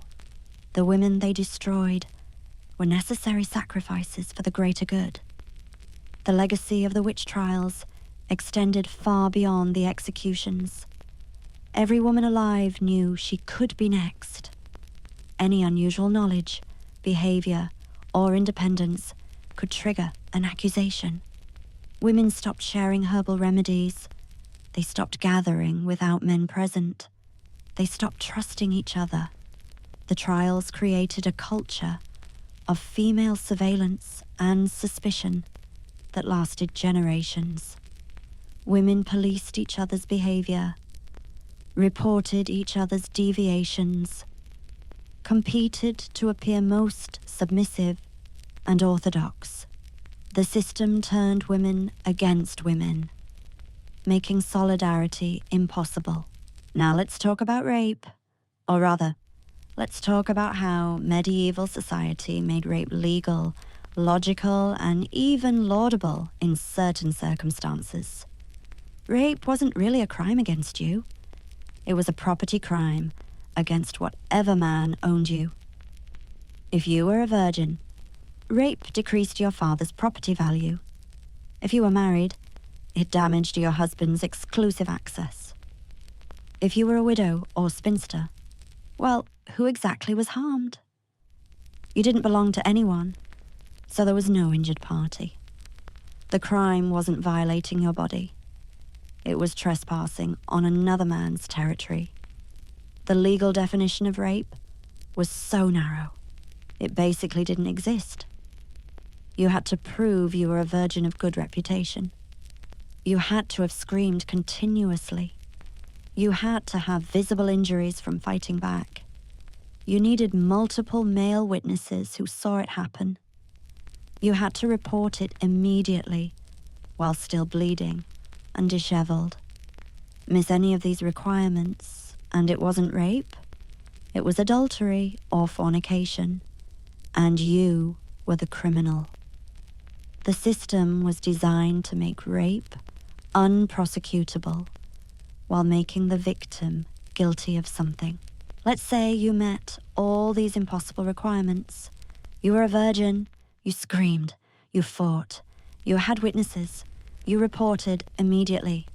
Congratulations, now you face trial, where every aspect of your life would be examined. What were you wearing? Why were you alone? Had you ever smiled at the accused? Had you ever been alone with any man? The defense would argue you were naturally lustful, as all women were. They'd claim you seduced him, then regretted it. The assumption was always consent, unless you could prove otherwise, and proof was basically impossible. The penalties for rape, when rarely applied, were often just fines. Rape a virgin? Pay her father compensation for the decreased bride price. Rape a married woman? Pay her husband for the insult. Sometimes, the rapist had to marry his victim, which was supposed to be justice, but was actually just lifelong rape, legalized by marriage. Imagine being legally bound to your rapist, having to submit to him every night, bear his children, serve him until death. This wasn't punishment for him. It was eternal torture for you. But most rape wasn't even considered rape. Your husband had absolute rights to your body. He could force you whenever, however, as violently as he wanted. That was marriage masters could rape servants. That was employment. Soldiers could rape conquered women. That was war. Lords could claim first night rights with brides. That was tradition. The majority of rape was perfectly legal, even expected. You lived in a world where most men had the right to rape some category of women. The only question was, which women they could legally violate. Gang rape was a bonding activity for young men. Groups of apprentices, students, or soldiers would target women who were considered available, prostitutes, servants, women who'd broken social rules. They'd break into houses, drag women into streets, and rape them collectively. This wasn't seen as criminal. It was seen as boys being boys, teaching uppity women lessons, having fun. The authorities might fine them for disturbing the peace, not for the rape itself.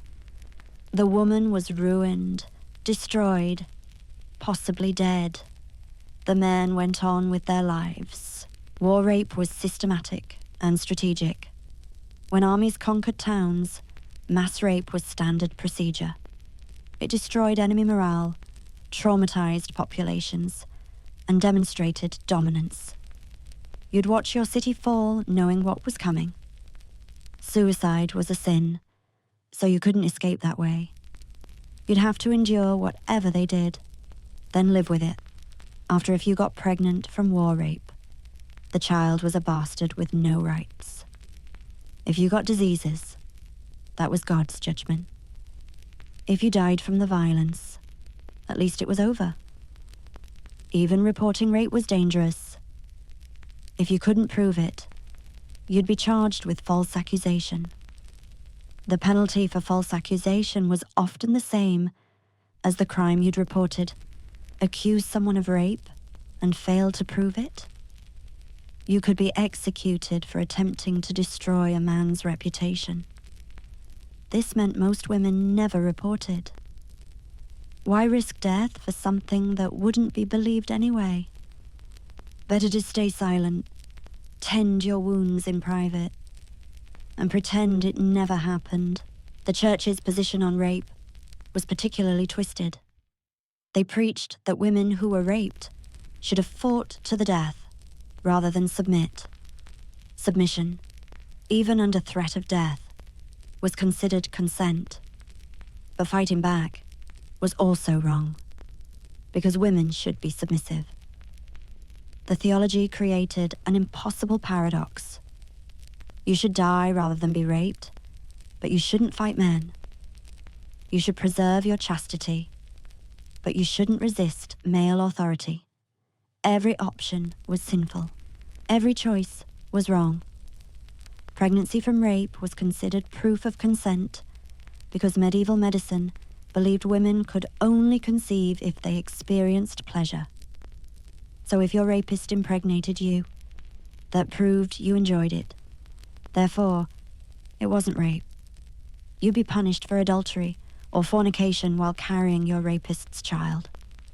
The child would be a bastard. You'd be ruined. Your rapist would face no consequences because your pregnancy proved his innocence. The biology was wrong, but it was legally accepted, destroying countless women. Some women tried to prevent pregnancy after rape, using herbs or other methods. This was considered murder and witchcraft. So you couldn't prevent the pregnancy that would be used as proof against you. You couldn't end the pregnancy without facing execution. You had to carry your rapist's child, birth it in agony, raise it in poverty and shame, all while being blamed for the rape that created it. The system was perfectly designed to multiply your suffering at every turn. The social consequences of rape were often worse than the rape itself. You were ruined, unmarriageable, worthless. Your family might disown you for bringing shame. Your community would whisper about you forever. Even if everyone knew you were innocent, you were still tainted, damaged goods. Your rapist had destroyed not just your body, but your entire future. You might end up in prostitution because no respectable man would marry you. Then you'd be considered available for more rape because prostitutes couldn't really be raped anyway. False accusations of rape were supposedly common, according to medieval men. They believed women regularly accused innocent men to cover up their own lust. This myth was used to discredit every woman who reported rape. But actual false accusations were incredibly rare because the consequences for the accuser were so severe. Why would anyone risk execution to make a false accusation that probably wouldn't be believed anyway? But the myth persisted because it protected rapists and silenced victims. The few women who got justice for rape usually had powerful male relatives who pursued it for their own honor, not for her suffering. A father might seek vengeance for his daughter's rape because it insulted him, not because it hurt her. These cases weren't about the victim. They were about male honor and property rights. The woman's pain, trauma, and destroyed life were irrelevant. She was just the object through which men injured each other. Here's the darkest truth about medieval rape culture. It wasn't a failure of the system.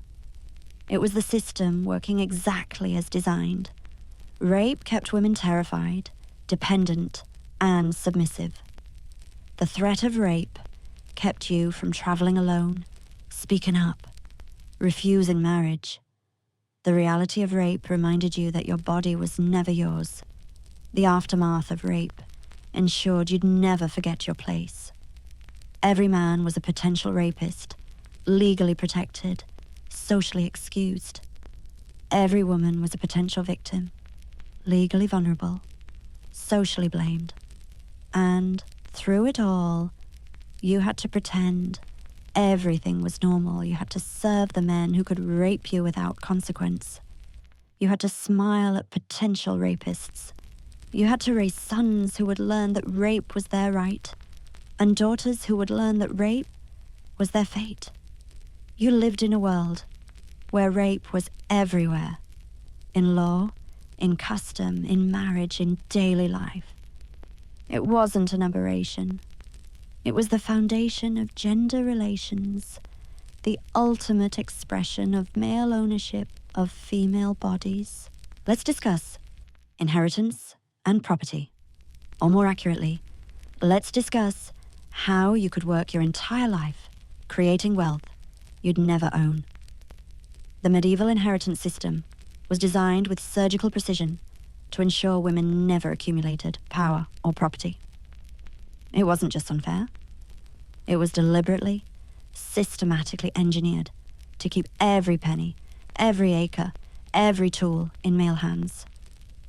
You could spend 40 years building a business, and it would never be yours. Primogeniture meant the eldest son inherited everything. Not the eldest child, the eldest son. You could be older, smarter, more capable, more responsible. But if you had a brother, even a baby brother born decades after you, he got everything you'd raise him, teach him, keep him alive through childhood diseases, then watch him inherit the farm you'd worked since you could walk, the house you'd maintained, the tools you'd used. Everything you'd poured your life into would become his the moment your father died. If there were no sons, which happened sometimes, male relatives inherited before daughters. Your father's brother, nephew, distant cousin twice removed, any male with a drop of the family blood came before you. You'd watch strangers arrive to claim your home while you were evicted with nothing but the clothes on your back. These men might have never met your father, never worked the land, never contributed anything. Didn't matter. They had penises. That trumped your lifetime of labor. Dowries were particularly cruel. Families saved for years to provide dowries for daughters, money that immediately became the husband's property. Your dowry wasn't your financial security. It was your purchase price. The money your family scraped together, maybe selling land or animals, vanished into your husband's control the moment you married. He could spend it on dice, drinks, or other women. You'd watch your family's sacrifice disappear while having no legal recourse. The dowry that was supposed to protect you became another way you were robbed. If your husband died, you might get dower rights, typically 1/3 of his estate for your lifetime only. Not ownership, just use. You couldn't sell it, couldn't change it, couldn't even decide who got it after you died. You were a temporary caretaker of property that would revert to male hands. Your own children could challenge your dower, claiming you were wasting their inheritance. You'd spend your widowhood fighting legal battles just to keep a roof over your head. Women who worked faced special injustices. Every penny you earned legally belonged to your husband or father. You could work 16-hour days, build a thriving business, create beautiful goods, and own none of it. Your husband could arrive, take everything you'd made, sell it, and drink the profits. This wasn't theft. This was marriage. The law explicitly stated that wives' earnings belonged to husbands. You had no right to the money you earned with your own hands. Joint property was a myth. When laws mentioned joint ownership between spouses, it meant the husband managed everything, while the wife's name might appear on documents. You couldn't sell jointly owned property without his permission, but he could often sell it without yours. Or you'd discover he'd sold your home, your workshop, your livestock, all technically joint property, without telling you. The buyers knew you existed, but didn't need your consent. Your signature was decorative, not necessary. Inheritance taxes hit women harder. When property did pass to women, through rare loopholes or unusual circumstances, the taxes were often higher. Lords charged special fees for female inheritance. The church demanded larger tithes. Everyone took their cut from the unusual situation of a woman having anything. By the time everyone was paid, you might inherit debt instead of wealth. The system ensured that even when women inherited, they ended up with less than nothing. Business ownership was nearly impossible.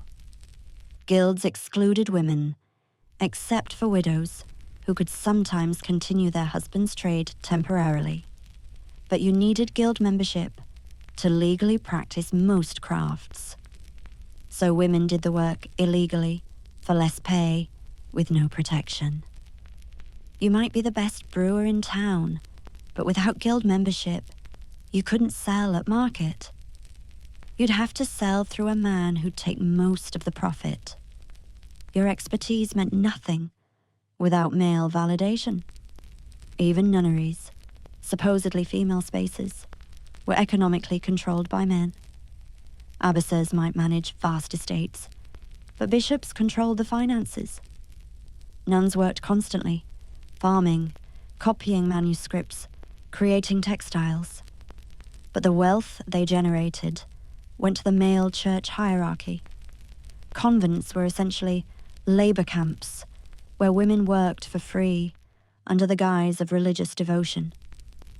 The products of their labor funded the very church that preached their inferiority. Property records tell the real story. When you examine medieval documents, women appear briefly at marriage, transferring their dowries, then vanish. They reappear at widowhood, fighting for dower rights, then vanish again. The enormous amount of work women did, spinning, weaving, brewing, farming, managing households, leaves almost no economic record, because none of it was legally theirs. You were economically invisible, despite being economically essential. Married women couldn't make wills without their husband's permission.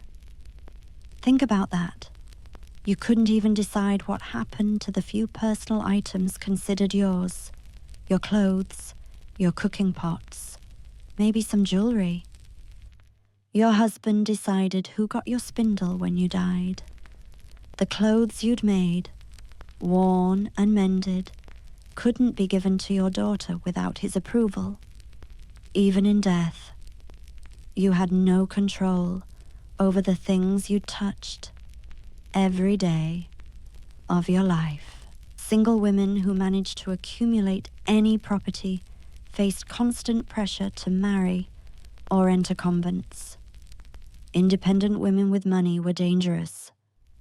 They might get ideas. They might influence others. Better to force them into marriage, where their property became their husband's, or into convents, where it became the church's. The few women who resisted and remained single property owners faced higher taxes, legal challenges, and social ostracism. Independence was punished at every turn. Here's a particularly cruel twist. Women often managed the practical aspects of property while having no legal control. You'd run the farm while your husband was away, make all the daily decisions, keep everything functioning. But you couldn't sell a single chicken without his permission. You had all the responsibility and none of the authority. When things went well, he got the credit. When things went poorly, you got the blame. You were essentially an unpaid manager of property you'd never own. The feudal system made it worse. As a serf, you were tied to land you didn't own, working for lords who owned both the land and effectively you. Your daughters were part of the estate, transferable property. Lords could prevent their marriages, claim their children, take their labor. The intersection of gender and class meant serf women were doubly owned, by their lords as serfs and by their men as women. You were property squared, owned by everyone, owning nothing. The Black Death, killing a third of Europe's population, briefly improved women's economic position. With so many dead, women had to fill traditionally male roles. Suddenly they could join some guilds, own some businesses, inherit more freely. But as soon as the population recovered, these opportunities vanished. Laws were passed specifically, excluding women from trades they'd successfully practiced during the crisis. The moment men were available again, women were pushed out. Your competence meant nothing compared to your gender. International trade excluded women almost entirely. The great merchant families, the banking houses, the trading companies, all male, all the time. Women might work in these businesses, keeping books, managing correspondence, maintaining relationships. But they couldn't own shares, couldn't make contracts, couldn't legally represent the businesses they helped build. You could be the brains behind a trading empire and still legally be nothing but your husband's property. The entire economic system was a machine for extracting female labor while denying female ownership. You worked from childhood to death, creating wealth that immediately transferred to male hands. Your spinning created thread that became your husband's to sell. Your brewing created ale that became your father's profit. Your farming created food that belonged to your lord. Every moment of labor, every created value, every economic contribution vanished into male ownership. You were the engine that created wealth. You'd never touch. Let me tell you about old age, if you were unlucky enough to reach it. Growing old as a medieval woman wasn't a gentle slide into respected elder status. It was a descent into irrelevance, suspicion, and often accusations of witchcraft.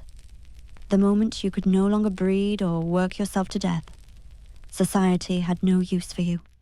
You went from being property to being a burden, from being overlooked to being actively despised. Old age was just another trap, sprung after a lifetime of other traps. Menopause marked the beginning of your social death. You couldn't produce babies anymore? Then what good were you? Your value as a woman was entirely tied to your womb. Once that shut down, you were basically walking waste. The physical symptoms, hot flashes, mood changes, bodily alterations, were seen as evidence of your body corrupting, turning evil. Some believed menopausal women poisoned the air around them with their dried-up wombs. You were literally considered toxic for aging naturally. The physical toll of a lifetime of labor showed everywhere. Your spine curved from decades of carrying impossible loads. Your hands were gnarled from endless spinning, washing, working. Your joints screamed from years of kneeling on stone floors, scrubbing, praying, submitting. You might be 45 and look 70. The young women pitied you, the young men ignored you, and everyone waited for you to die and stop consuming resources you no longer earned. If your husband died first, which was likely since men married younger women, you faced widowhood with a broken body. You couldn't work the farm anymore. Your grown children wanted your dower portion. The community saw you as a drain. You might have to beg for food from the children you'd nearly died birthing, the household you'd run for decades. They'd grudgingly feed you, maybe, while making it clear you were a burden. Every bite of bread came with resentment. If your husband lived, he probably took a younger wife after you died, or kept mistresses while you still breathed. You were old, ugly, useless. Why would he want you? You'd spent your youth and beauty serving him, and now that both were gone, you were furniture he had to feed. He might beat you for being slow, mock you for being ugly, rape you anyway, because that was still his right. You'd endure it all with a body too broken to fight, and no legal recourse anyway. Older women who knew about herbs and healing became immediate witch suspects. That knowledge you'd accumulated over decades, helping other women through childbirth, illness, and pain. Now it was evidence of dark arts. The same women you'd helped would testify against you, claiming your remedies were spells. Your experience was rebranded as evil. The wisdom that made you valuable to the community became the rope they'd hang you with. Your appearance made you suspicious, lost teeth from poor nutrition and multiple pregnancies, clouded eyes from years of smoke and strain, bent back from endless labor, wrinkled skin from working in sun and cold. You looked like the witch they imagined, so you must be one. Your aged body was evidence of corruption. Never mind that everyone aged this way. On women, it was sinister. The crime wasn't witchcraft. It was being old while female. Poverty hit elderly women hardest. You couldn't do heavy labor anymore. You couldn't sell your body. Not that anyone would buy it. You couldn't remarry easily. You might make a few pennies spinning if your fingers still worked, but it was never enough. You'd see elderly women begging outside churches. These women who'd worked every day of their lives, now discarded like broken tools. That would be you soon, hand outstretched, hoping for crumbs from people who'd forget you existed the moment they walked past. The poor house, if your town had one, was where old women went to die, crowded, diseased, hopeless places where the unwanted were warehoused until death. You'd share beds with strangers, eat gruel that was more water than grain, and wait for release. No care, no comfort, just containment. The church might run it, preaching about charity while providing the bare minimum to keep you technically alive. This was Christian mercy, letting you die slowly indoors instead of quickly in the streets. Your mind, if it remained sharp, was your curse. You remembered when you were young, strong, valued at least for breeding. You remembered your children as babies, now grown and eager for your death. You remembered your husband when he pretended to love you, before decades of reality crushed those illusions. You had all these memories, and no one to tell them to. No one cared about your stories, your experiences, your life.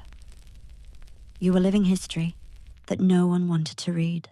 If dementia took you, that was proof of possession or witchcraft.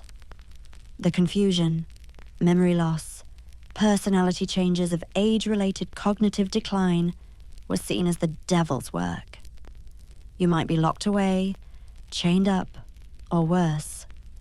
Your family might use your confusion to steal what little you had left. They declare you incompetent, take control of any property, and stick you somewhere to die. Your confused rambling would be evidence of evil, not illness. The church offered no comfort. You were too old to be worth saving, too female to matter. Priests might give you last rites, eventually, but they wouldn't waste time on your spiritual care now. You'd spent your life being told suffering was holy. Now you suffered constantly, and no one called it holy anymore. It was just ugly, inconvenient, embarrassing. You were supposed to die quietly and stop bothering everyone with your continued existence. Your death, when it finally came, might be alone. Family might not notice for days, or they might gather like vultures, not to comfort you, but to ensure they got their inheritance. Your last moments might be spent listening to your children argue over your few possessions while you still breathed.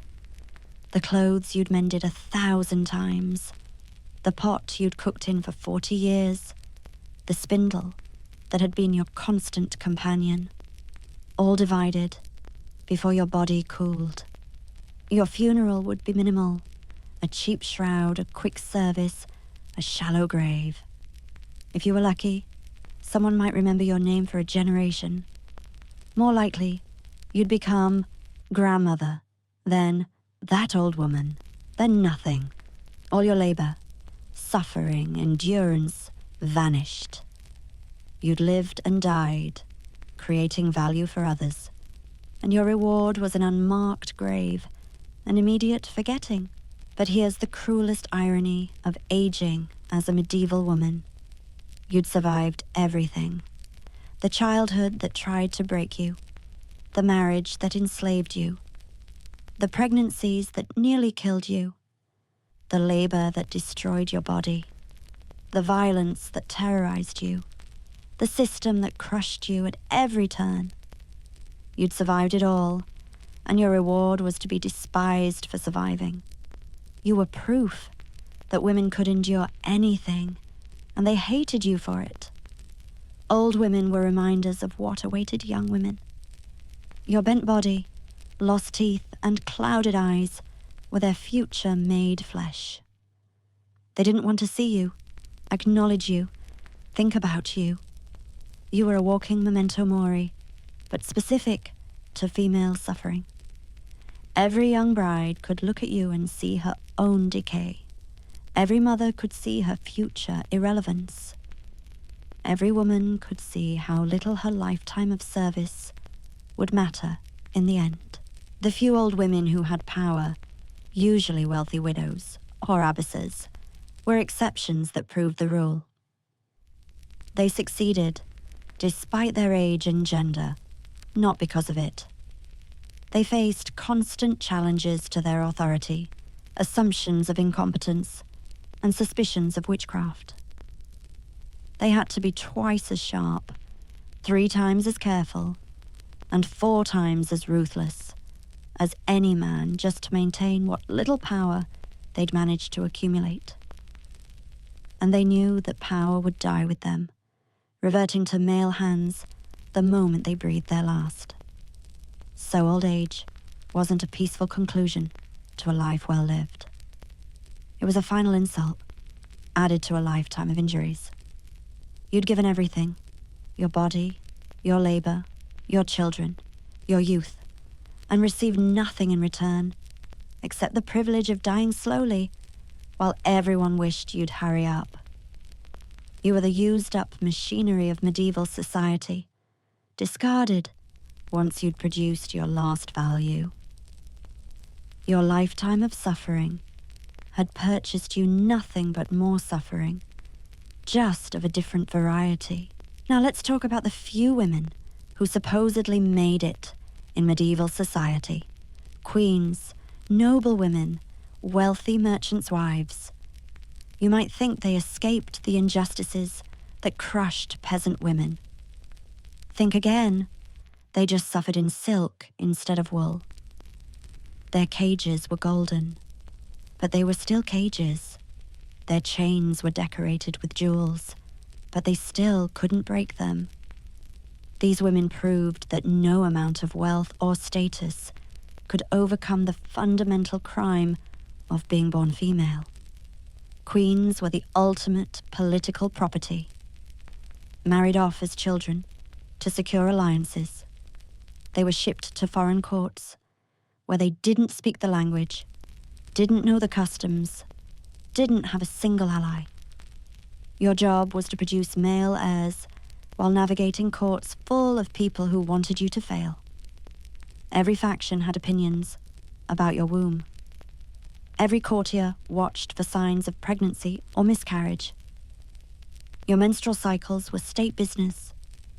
Your body was politically scrutinized every moment of every day. The pressure to produce male heirs was crushing. Anne Boleyn lost her head for it. Catherine of Aragon was discarded for it. You could be the most intelligent, capable, politically astute woman in Europe. But if you didn't pop out, boys, you were useless. Worse than useless. You were an obstacle to be removed. Your husband would find theological justifications, political excuses, or just manufacture treason charges. The most powerful women in the realm could be destroyed by their womb's failure to produce the right gendered baby. Noble marriages were business mergers, with rape included. You'd be betrothed before you could walk, shipped off at 12 or 13 to marry a stranger who might be 60. The wedding night was witnessed to ensure consummation. Yes, people watched to make sure the rape was completed properly. Your virginity had to be publicly verified. The blood on the sheets was displayed as proof. Your most intimate violation was turned into political theater. You couldn't refuse your husband anything. Not sex, not money, not political support for his schemes. He could lock you in towers for disagreeing with him. He could take your children as hostages for your good behavior. He could publicly humiliate you with official mistresses while you had to smile and pretend it didn't matter. If you took a lover, that was treason. If he took 20, that was Tuesday. The double standard wasn't just social.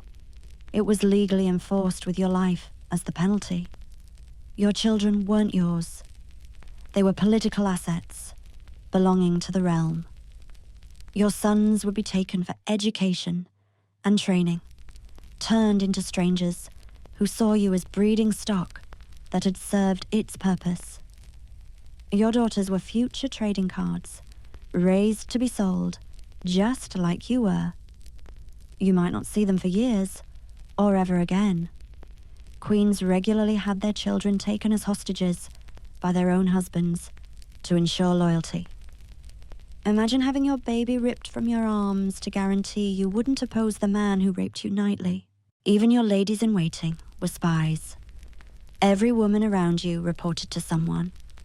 Your husband, his advisors, foreign powers, the church. You couldn't trust anyone.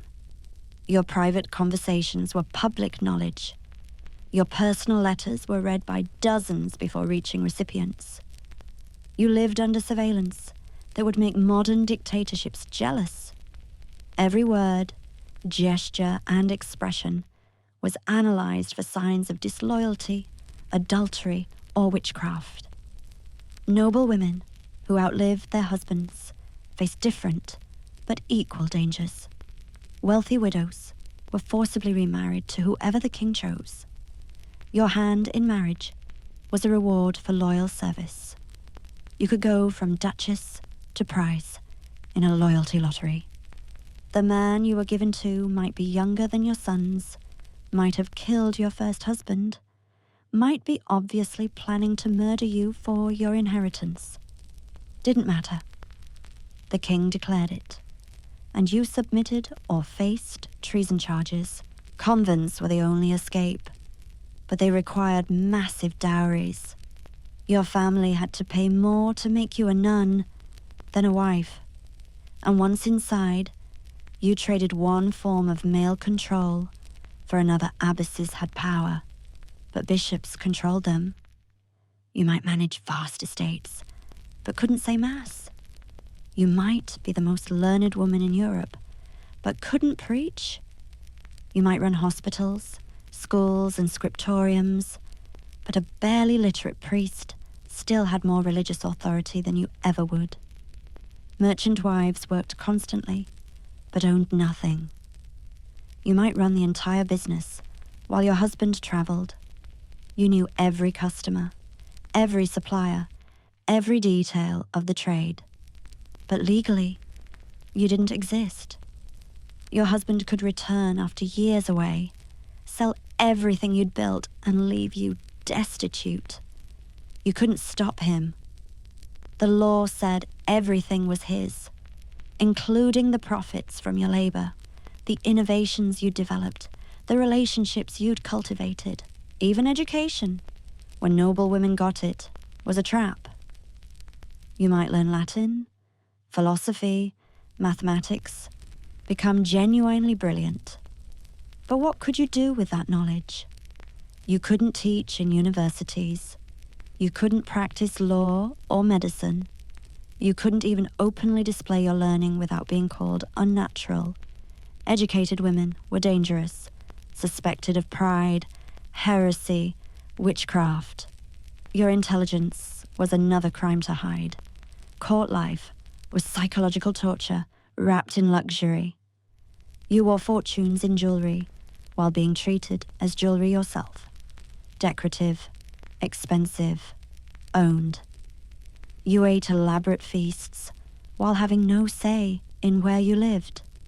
You wore beautiful gowns that took hours to put on and made movement impossible.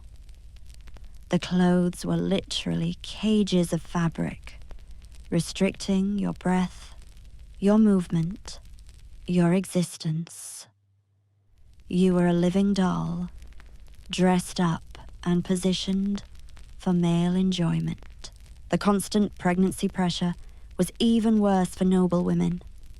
You couldn't claim you were too tired from work in fields. You had no excuse not to be constantly pregnant. Fertility treatments were forced on you. Prayers, pilgrimages, humiliating medical examinations, toxic herbs. Your womb was public property. Doctors, always male, had opinions about your body they'd never seen. Courtiers gossiped about your fertility. Foreign ambassadors wrote reports about your menstrual cycles. Political intrigue could destroy you instantly. Support the wrong faction, and you're executed for treason. Support the right faction that becomes wrong, and you're executed for treason. Don't support anyone, and you're executed for treason. Queens and noblewomen were regularly imprisoned, tortured, executed for political crimes they might not have even understood. Your husband's enemies were your enemies, whether you knew it or not. His failures were your executions. Your reputation was impossible to maintain. Too beautiful. You're a temptress, causing discord. Too ugly. You're an embarrassment to your husband. Too friendly. You're an adulteress. Too reserved. You're plotting something. Too intelligent. You're dangerous. Too stupid. You're useless. Every single thing about you was wrong. Just different flavors of wrong. You lived balanced on a knife's edge, where any slight movement meant death or disgrace. Even death wasn't an escape from politics. Your funeral would be a state occasion where your worth was measured in political gain. Your tomb would memorialize you as wife and mother, never as yourself. Your personal belongings would be fought over by relatives who hadn't visited while you lived. Your letters would be burned or kept, depending on their political value. Your entire existence would be rewritten to suit whatever narrative served the survivors. Rich women's supposed privileges were just decorated suffering. Better food didn't make rape consensual. Silk sheets didn't make beatings painless. Golden chains were still chains. You might die in a castle instead of a hovel, but you still died young, in childbirth, or from the accumulated damage of a lifetime of reproductive slavery. Your wealth didn't buy you freedom. It just bought you a more elaborate form of imprisonment. The tragedy of noble women was that they could see freedom, but never touch it. They were educated enough to understand their oppression, wealthy enough to imagine alternatives, powerful enough to glimpse what they could have been. But all that education, wealth, and power belonged to them only through men, removable at any moment. They were temporary holders of borrowed privilege, knowing it would vanish the second their male protector died, divorced them, or simply changed his mind. These supposedly successful women proved that the system wasn't about class. It was about gender. No amount of money could make you equal. No title could make you free. No education could make you fully human in the eyes of the law. From queens to peasants, all women were property. The only difference was the purchase price. The fundamental injustice remained identical. You were born female, therefore you were born wrong, and no achievement could ever overcome that original sin. Let's talk about something particularly insidious: how medieval society convinced women that their oppression was actually protection, their slavery was love, and their suffering was holy. The greatest injustice wasn't just the physical and legal oppression. It was the psychological manipulation that made women internalize their own worthlessness. You weren't just crushed by the system. You were taught to crush yourself, to police yourself, to hate yourself for the crime of being female. From birth, you were told stories that justified your oppression. Eve caused humanity's fall, so you deserved to suffer. Mary was the perfect woman, virgin and mother, impossible for actual women to achieve. Female saints were martyrs who died rather than lose their virginity, or virgins who starved themselves to death. The message was clear. The best woman was either impossible or dead. Every story, sermon, and song reinforced that you were naturally evil, naturally weak, naturally inferior. Your mother, broken by the same system, taught you to break yourself. She'd beat you for speaking too loudly, because she knew loud women got beaten worse by husbands. She'd starve you to keep you thin, because she knew fat women were mocked and discarded. She'd teach you to submit, because she knew resistant women were destroyed. What looked like cruelty was actually her desperate attempt to prepare you for a cruel world. She crushed your spirit early, hoping it would hurt less when everyone else crushed it later. You learned to perform femininity as survival. Lower your eyes, soften your voice, make yourself small. Apologize constantly, even for existing. Never show intelligence that might threaten men. Never show strength that might challenge them. Never show anger that might provoke them. You became an actress, playing the role of the perfect woman, a role that required you to erase everything real about yourself. The church was particularly brilliant at this manipulation. Your suffering wasn't injustice, it was God's will. Your pain in childbirth wasn't medical, it was divine punishment. Your submission to men wasn't oppression, it was holy obedience. Every single aspect of your degradation was reframed as spiritual necessity. You weren't being abused. You were being purified. You weren't being enslaved. You were being saved.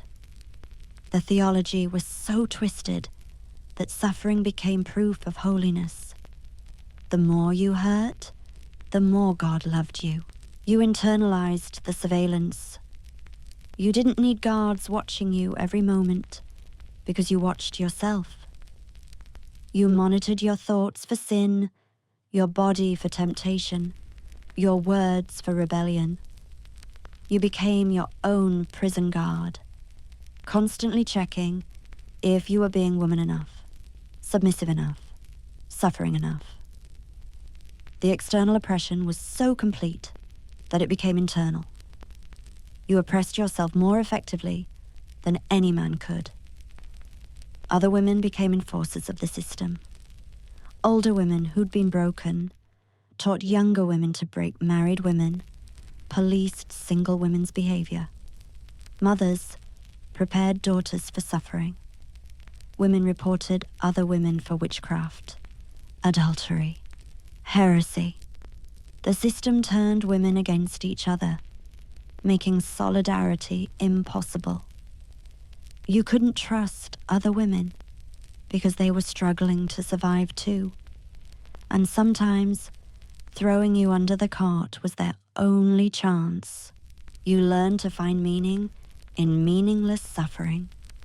You told yourself that painful childbirth made you a good mother, that accepting beatings made you a good wife, that starvation made you holy. You created elaborate justifications for your oppression, because the alternative, recognizing that you were suffering for no reason except male dominance, was too painful to bear. It was easier to believe God wanted this than to accept humans were just cruel. The few freedoms you had came with impossible conditions. You could be powerful as a widow, but only if you never remarried and never showed sexuality. You could be respected as a nun, but only if you gave up your name, family, property, and autonomy. You could be valued as a mother, but only if you produced sons and died before becoming inconvenient. Every tiny freedom required massive sacrifice. Every small power came with greater powerlessness. You learned to be grateful for crumbs. A husband who only beat you monthly was kind. A father who let you choose between two suitors was generous. A priest who didn't grope you during confession was respectful. Your standards for treatment were so low that basic human decency seemed like extraordinary kindness. You thanked men for not destroying you completely, as if partial destruction was a gift. Love was reimagined as ownership. Your husband's jealousy wasn't control. It was passion. His violence wasn't abuse. It was discipline. His rape wasn't violation. It was conjugal rights. Every form of male dominance was repackaged as love. You were taught to interpret pain as care, control as protection, destruction as desire. You learned to call your cage a home, your chains jewelry, your slavery marriage. Even your small rebellions were controlled. You might use herbs to prevent pregnancy, but you'd call it God's will when they worked. You might help other women, but you'd frame it as Christian charity. You might resist in tiny ways, but always with plausible deniability. Your resistance had to be invisible, deniable, frameable as submission. You became an expert at seeming to comply while secretly surviving. The language itself was designed to erase you. Men were people, you were women. Men had honor, you had chastity. Men had courage, you had obedience. Men achieved, you endured. Every word reminded you that you were not the default human. You were the deviation, the other, the subsidiary. Your existence was always qualified, always lesser, always requiring explanation, you taught your daughters the same lies that destroyed you. Not because you believed them, but because believing them was safer than knowing the truth. You crushed their spirits like yours was crushed, hoping to spare them the worst crushing that came from resistance. You perpetuated the system that destroyed you because you couldn't imagine any alternative. The cycle continued, generation after generation, each mother preparing her daughter for the same injustices. Mental illness from this constant trauma was reframed as female nature. Depression from oppression was called melancholy, natural to women. Anxiety from constant threat was called hysteria, proof of female weakness. Trauma responses were called female emotionality. You weren't mentally ill from abuse. You were just being a woman. The psychological damage of oppression was used as justification for more oppression. Even your dreams were colonized. You couldn't imagine true freedom because you'd never seen it. Your fantasies were just slightly nicer cages, a kinder husband, a prettier dress, an easier childbirth. You dreamed of better oppression, not liberation. Your imagination was so limited by your reality that you couldn't conceive of a world where you were actually equal. The system had stolen not just your present, but your ability to imagine a different future. The few women who broke free mentally, who saw the system for what it was, faced an even worse torture, knowing you were enslaved without being able to escape, seeing the injustice without being able to fight it, understanding your oppression without being able to end it. Awareness without agency was its own special hell. Sometimes, the women who understood most clearly were the ones who appeared most compliant. They knew resistance meant death. This psychological manipulation was the system's greatest achievement. It didn't just oppress women's bodies, it colonized their minds. It made them complicit in their own oppression, grateful for their suffering, and unable to imagine alternatives. The chains weren't just on your body.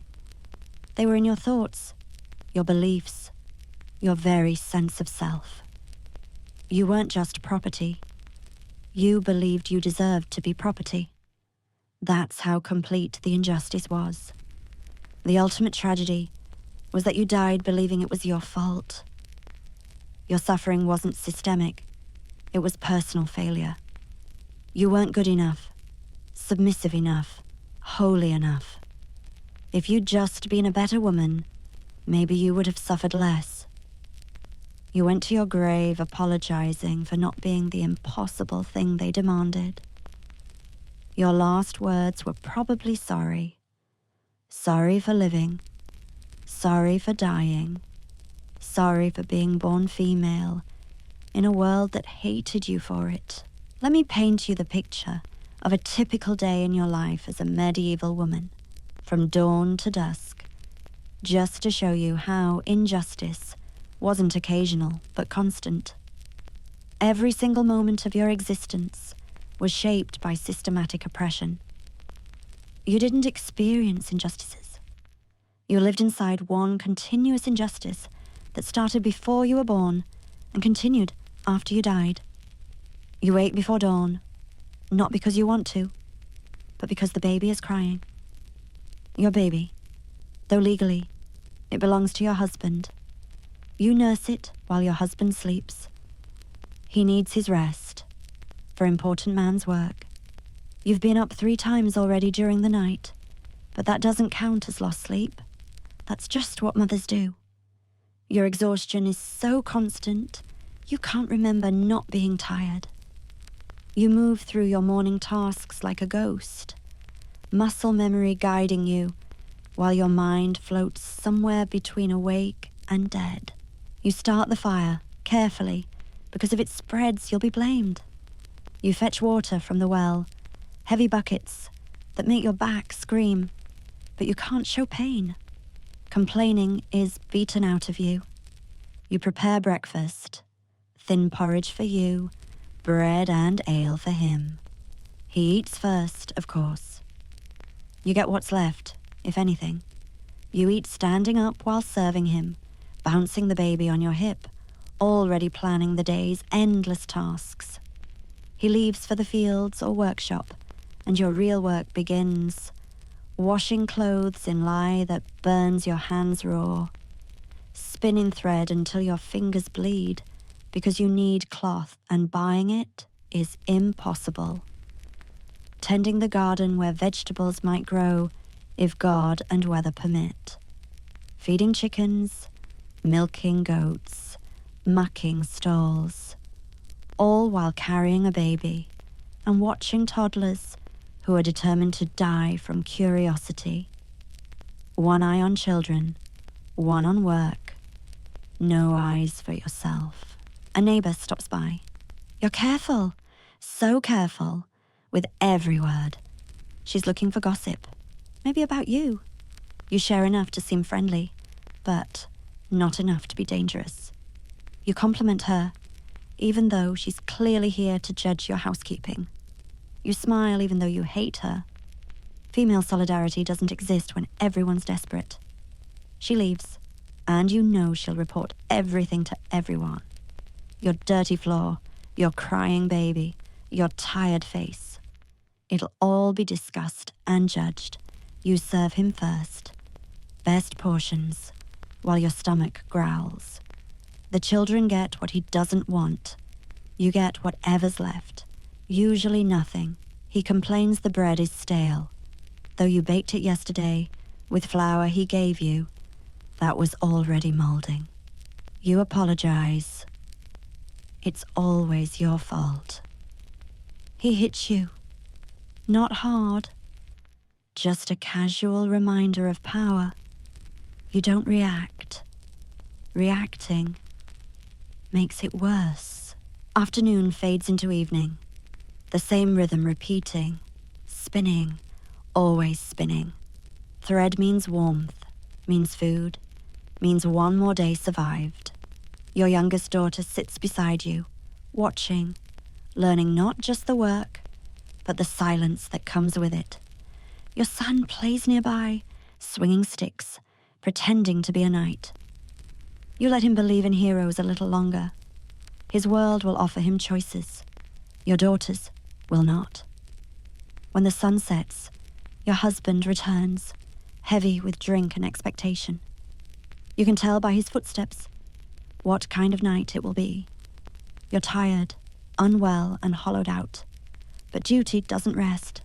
The night is long and wordless. You lie still, your mind drifting elsewhere, to prayers, to chores, to anything that keeps your thoughts safe. Endurance becomes your only language. Silence, your only protection. Afterward, he sleeps. You rise quietly to finish what the day left undone. You need tomorrow's bread. Bank the fire just right. Too much and you waste wood. Too little, and it dies. You check the children. One last time. Your daughter whimpers in her sleep. She's 7, and already she dreams of fear. You reach for her, then stop. What comfort can you offer when her path is carved to mirror yours? Finally, drained beyond words, you lie down on the straw mattress. Your body aches from the weight of living your back, from carrying water and children. Your hands from work that never ends. Your soul from watching your daughters grow into the same unending cycle.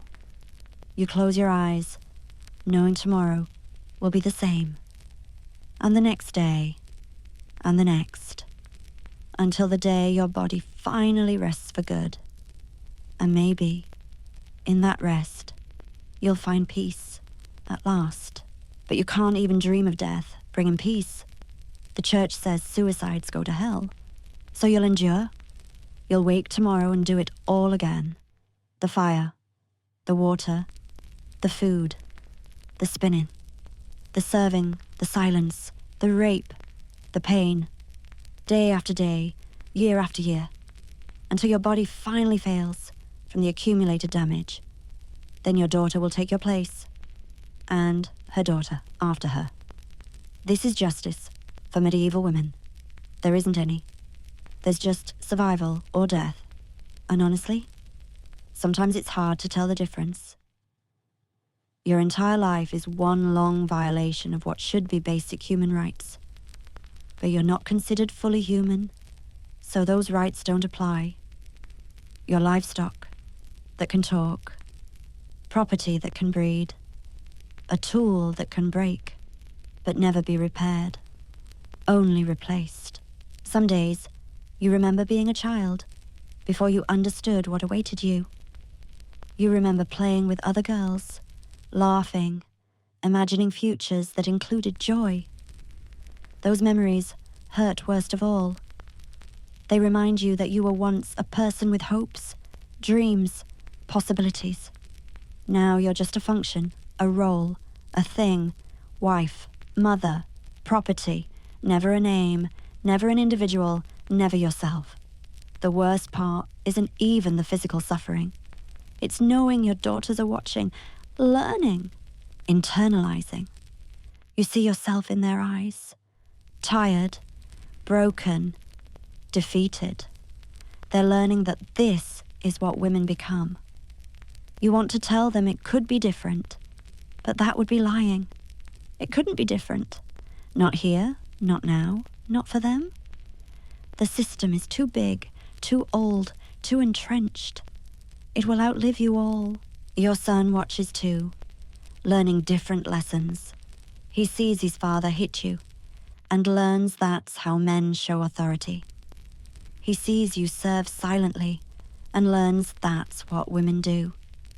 He's absorbing the same poison that will make him an oppressor. You love him, but you know he'll grow up to treat some woman the way you're treated. The cycle continues, and you're helping perpetuate it just by surviving within it. Sometimes you wonder what you did to deserve this.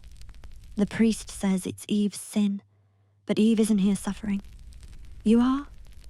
You think about all the women before you, stretching back generations, all living this same nightmare, all dying without ever experiencing justice, freedom, or even basic human dignity.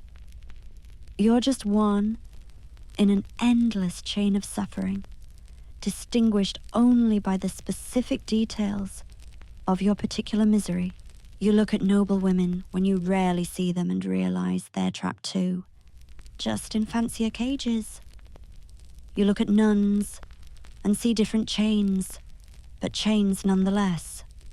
You look at every woman in your village and see the same exhaustion, the same defeat, the same resignation. You're all drowning in the same sea of injustice, just at different depths. There's no solidarity, because you're all too tired, too scared, too broken to help each other. When one woman is accused of witchcraft, the others distance themselves to avoid association. When one is beaten in public, the others look away to avoid being next. You've learned that the only way to survive is to let others drown. You hate yourself for it, but you do it anyway. Survival makes monsters of you all. The church bells ring, marking another hour of your servitude. You'll go to Mass on Sunday and be told your suffering is holy.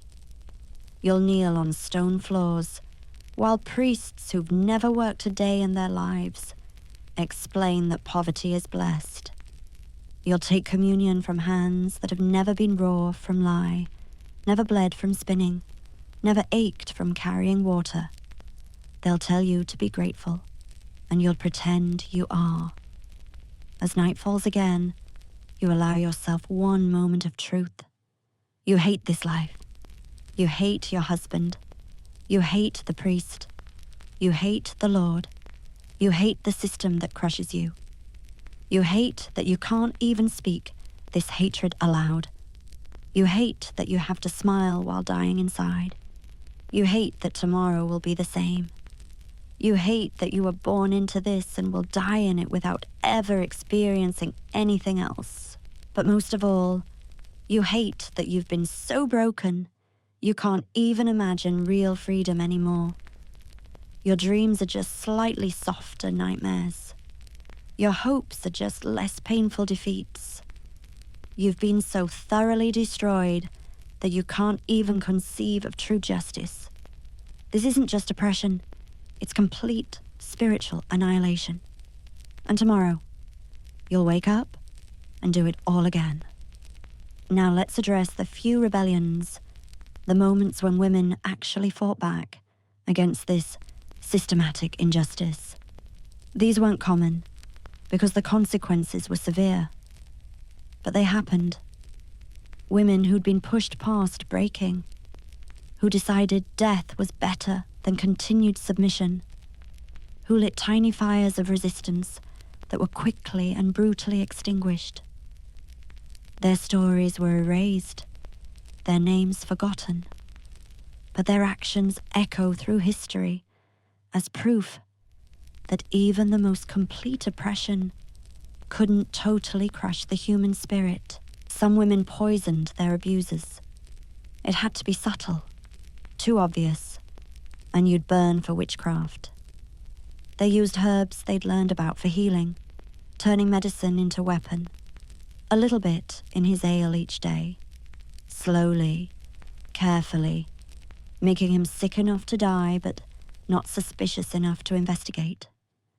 These women were almost never caught because no one suspected the silent, submissive wife.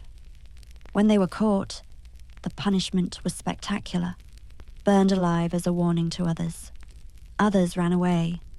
Leaving meant abandoning your children because taking them was kidnapping, even if they were yours.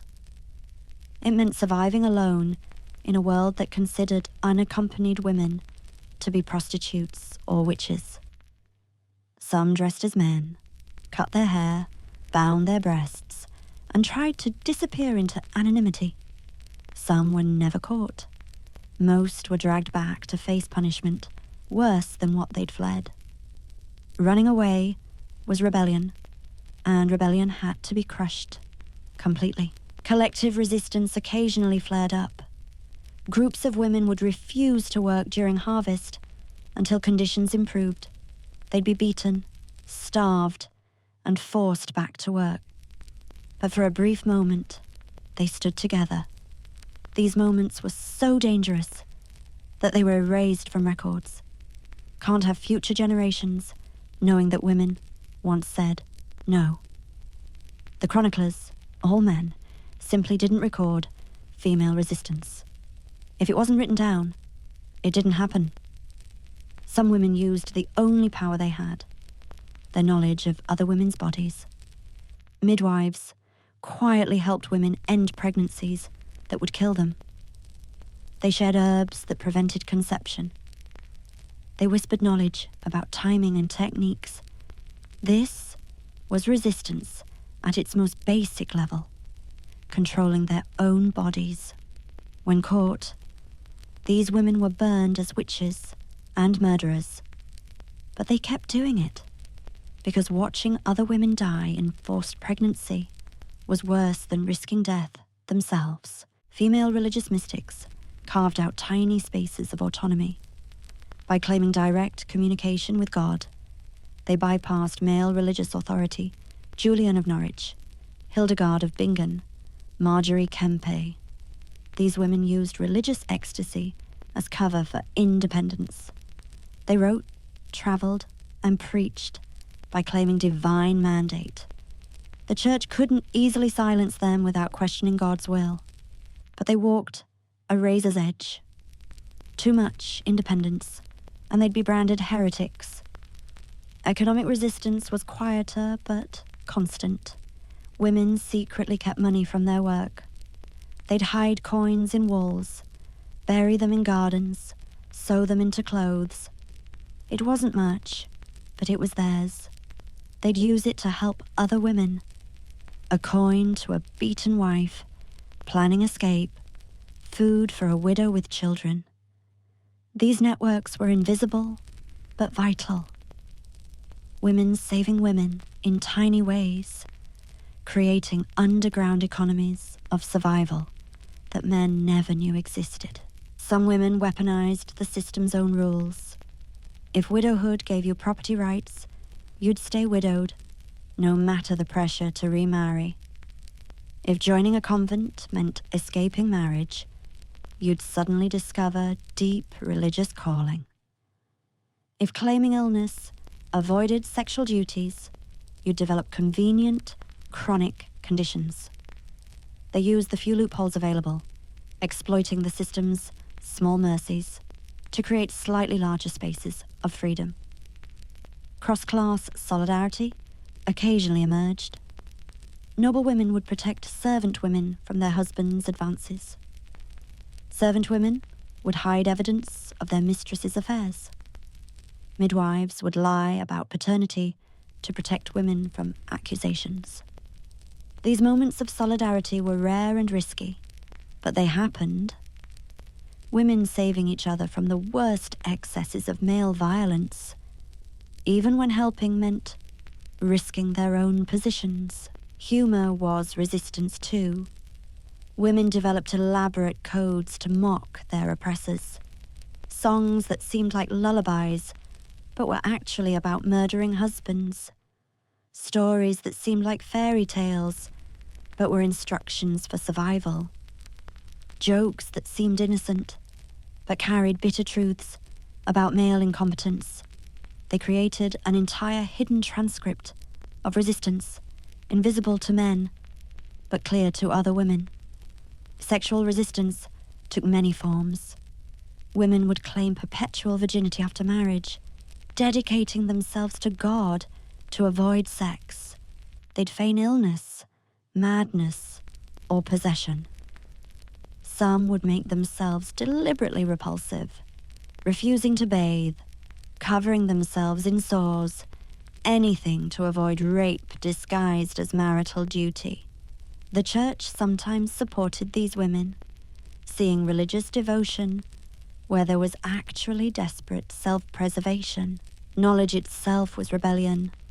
Women who learned to read despite prohibition, who studied herbs despite suspicion, who observed stars despite accusations of witchcraft. They passed this knowledge to daughters in whispers, creating chains of female learning that survived despite every attempt to break them. Every literate woman was a rebellion. Every woman who could count was resistance. Every woman who knew her own body was revolution. Some women turned accusation into weapon. If you were going to be called a witch anyway, might as well use the fear. Old women would cultivate frightening reputations to protect themselves. If everyone thinks you can curse them, they leave you alone. Some would perform elaborate hexes on men who hurt them, knowing that when the man inevitably had bad luck, everyone would blame the curse. The placebo effect of fear gave them tiny amounts of power. Art was resistance when women could manage it. They wove their stories into tapestries, coded their experiences into embroidery, sang their truths in innocent folk songs.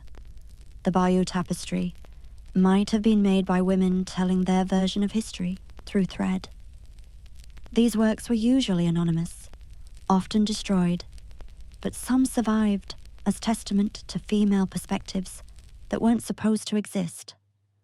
Even suicide was sometimes resistance.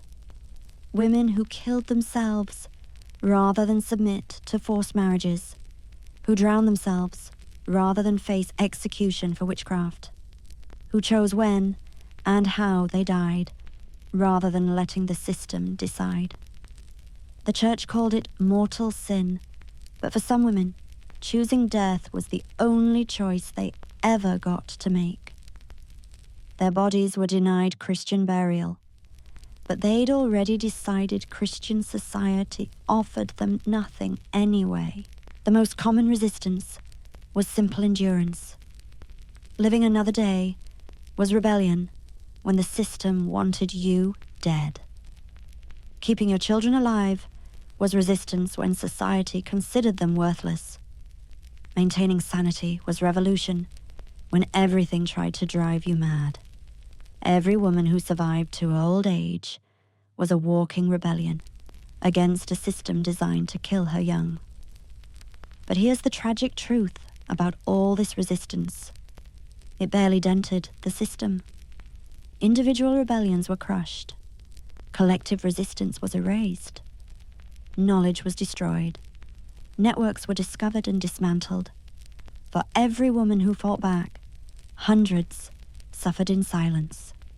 For every moment of resistance, there were years of oppression. The system was too big, too entrenched, too supported by every institution that mattered. The women who resisted paid terrible prices. They died in flames, in nooses, in torture chambers. They lost their children, their homes, their sanity. They were erased from history, their names forgotten, their actions attributed to demons or madness. Their resistance was rewritten as cautionary tales about what happened to women who forgot their place. Even in rebellion, they were used to reinforce the very system they fought against. Yet they resisted anyway, despite knowing they'd lose, despite knowing they'd die, despite knowing they'd be forgotten. They resisted because even doomed resistance was better than willing submission. They resisted because someone had to. They resisted because their daughters were watching. They resisted because to not resist was to die anyway, just more slowly. These women lit tiny flames in an ocean of darkness. The flames were extinguished, but the fact that they existed at all proves something important. Even the most complete oppression couldn't completely kill the human spirit. Even the most broken women occasionally found strength to fight back. Even the most hopeless situations produced hope. The resistance failed, but it happened. And that's more than the system wanted to admit. Now, as we near the end of this journey through medieval women's injustice, let's talk about death. Because even death offered no escape from the system that crushed you. Your death, like your life, was controlled by men, judged by the church, and used to reinforce the very structures that killed you. You couldn't even die on your own terms. Your last breath was regulated, your final words interpreted, your corpse subjected to rules that followed you into the ground. Most women died young, in childbirth or from childbirth complications. You'd spend your last hours in agony, while midwives with dirty hands tried to save the baby, not you. The priority was always the child, especially if it was male. They'd cut you open while you still breathed if they thought the baby might survive. Your screams were God's punishment for Eve's sin. Your death was just another day in the birthing chamber. Tomorrow, another woman would die in the same bed, in the same way. If you survived childbirth, but were dying slowly from infection, torn beyond repair, bleeding internally, you faced a different torture. No pain relief except maybe ale. No understanding of infection except that it was God's will. You'd lie there, rotting from the inside, while everyone waited for you to die. Your husband might already be negotiating for your replacement. Your children would be kept away because watching mother die was considered too disturbing. So you'd die alone, despite being surrounded by people. Dying from disease was interpreted through moral lens. Plague meant God was punishing you. Cancer meant you harbored secret sin. Mysterious women's troubles meant you were being purified through suffering. Every symptom was evaluated for spiritual meaning. The priest would interrogate you about sins while you could barely breathe. Your physical agony was less important than your spiritual state. They cared more about your soul's destination than your body's present torture. If you were dying from violence, beaten to death by your husband, raped to death by soldiers, tortured to death for witchcraft, you were expected to forgive your killers. The church insisted you must forgive to enter heaven. Imagine dying from violence and being told your final act must be absolving your murderer. Your last words were supposed to be forgiveness for the men who killed you. If you died angry, you'd go to hell. The system that murdered you also demanded you forgive it. Suicide, even passive suicide like refusing food, was the ultimate sin. You'd be denied burial in consecrated ground. Your body would be buried at crossroads with a stake through the heart, like a vampire. Your property would be confiscated. Your children would be marked with your shame. The church made sure that even the most miserable women couldn't escape through death. You were trapped in life by law and in death by theology. Your deathbed was public theatre. Everyone watched to see if you died well, peacefully, acceptingly, piously. A good death meant you accepted your suffering as God's will.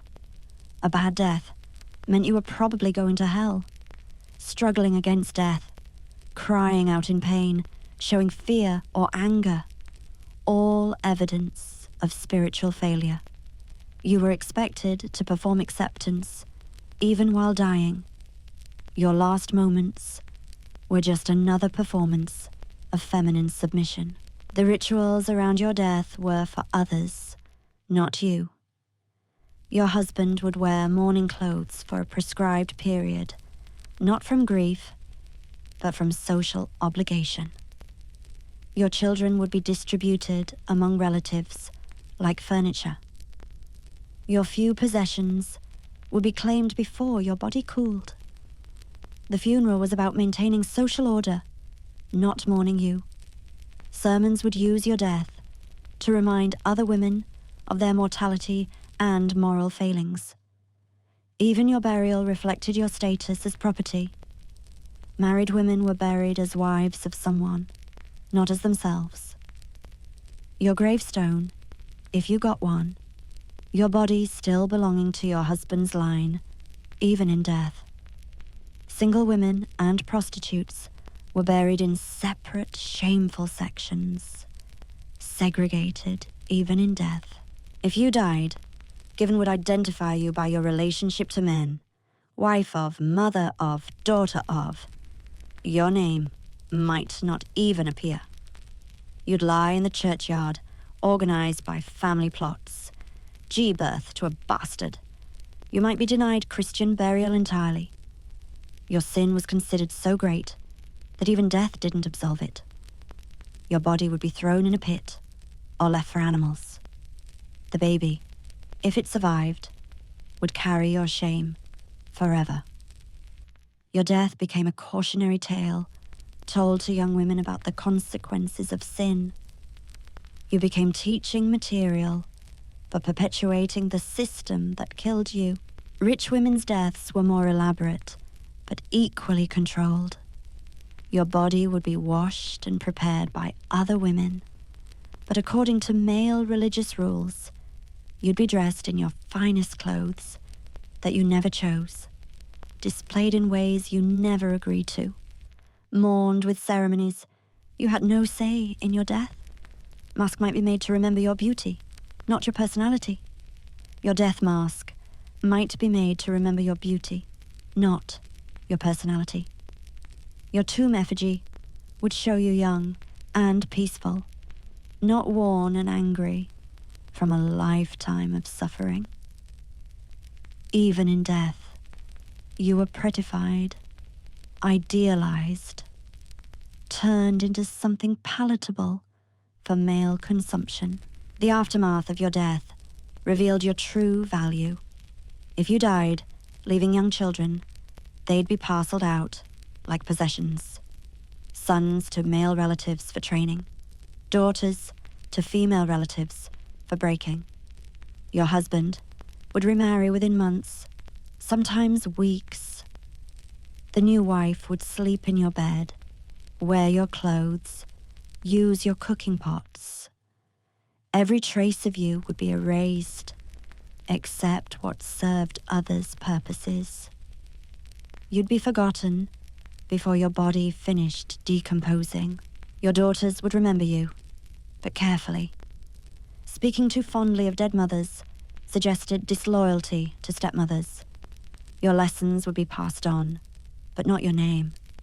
You'd become a grandmother in family stories, then an ancestor, then nothing. Within 2 generations, no one would remember you existed. All your suffering, endurance, and small rebellions would vanish into historical silence. If you died wealthy, the vultures circled before you stopped breathing. Relatives would contest wills you weren't allowed to write. Property you'd managed, but never owned, would be fought over by men who'd never visited while you lived. Your deathbed might be surrounded by lawyers and clerks, documenting everything to ensure proper male inheritance. Your last moments would be spent listening to men argue over possessions that were never yours anyway. The church would profit from your death. Fees for burial, prayers for your soul, masses in your memory, all required payment. Your family would pay to have you prayed out of purgatory. The worse your life, the more sins assumed, the more prayers needed, the more money extracted. The institution that oppressed you while living would squeeze profit from your corpse. If you were executed for witchcraft or heresy, your death was spectacular entertainment. You'd be tortured publicly first, your confession read aloud, your body displayed as warning. They'd burn you slowly, using green wood to prolong the agony. The crowd would bring children to watch. To learn what happened to women who stepped out of line, your screaming was proof of the devil leaving your body. Your silence was proof of demonic protection. Either way, you were guilty. After execution, your body might be left hanging or burning as example. Birds would pick at your corpse while people walked past, reminded of the consequences of female deviance. Your property was confiscated, your family shamed, your name forbidden.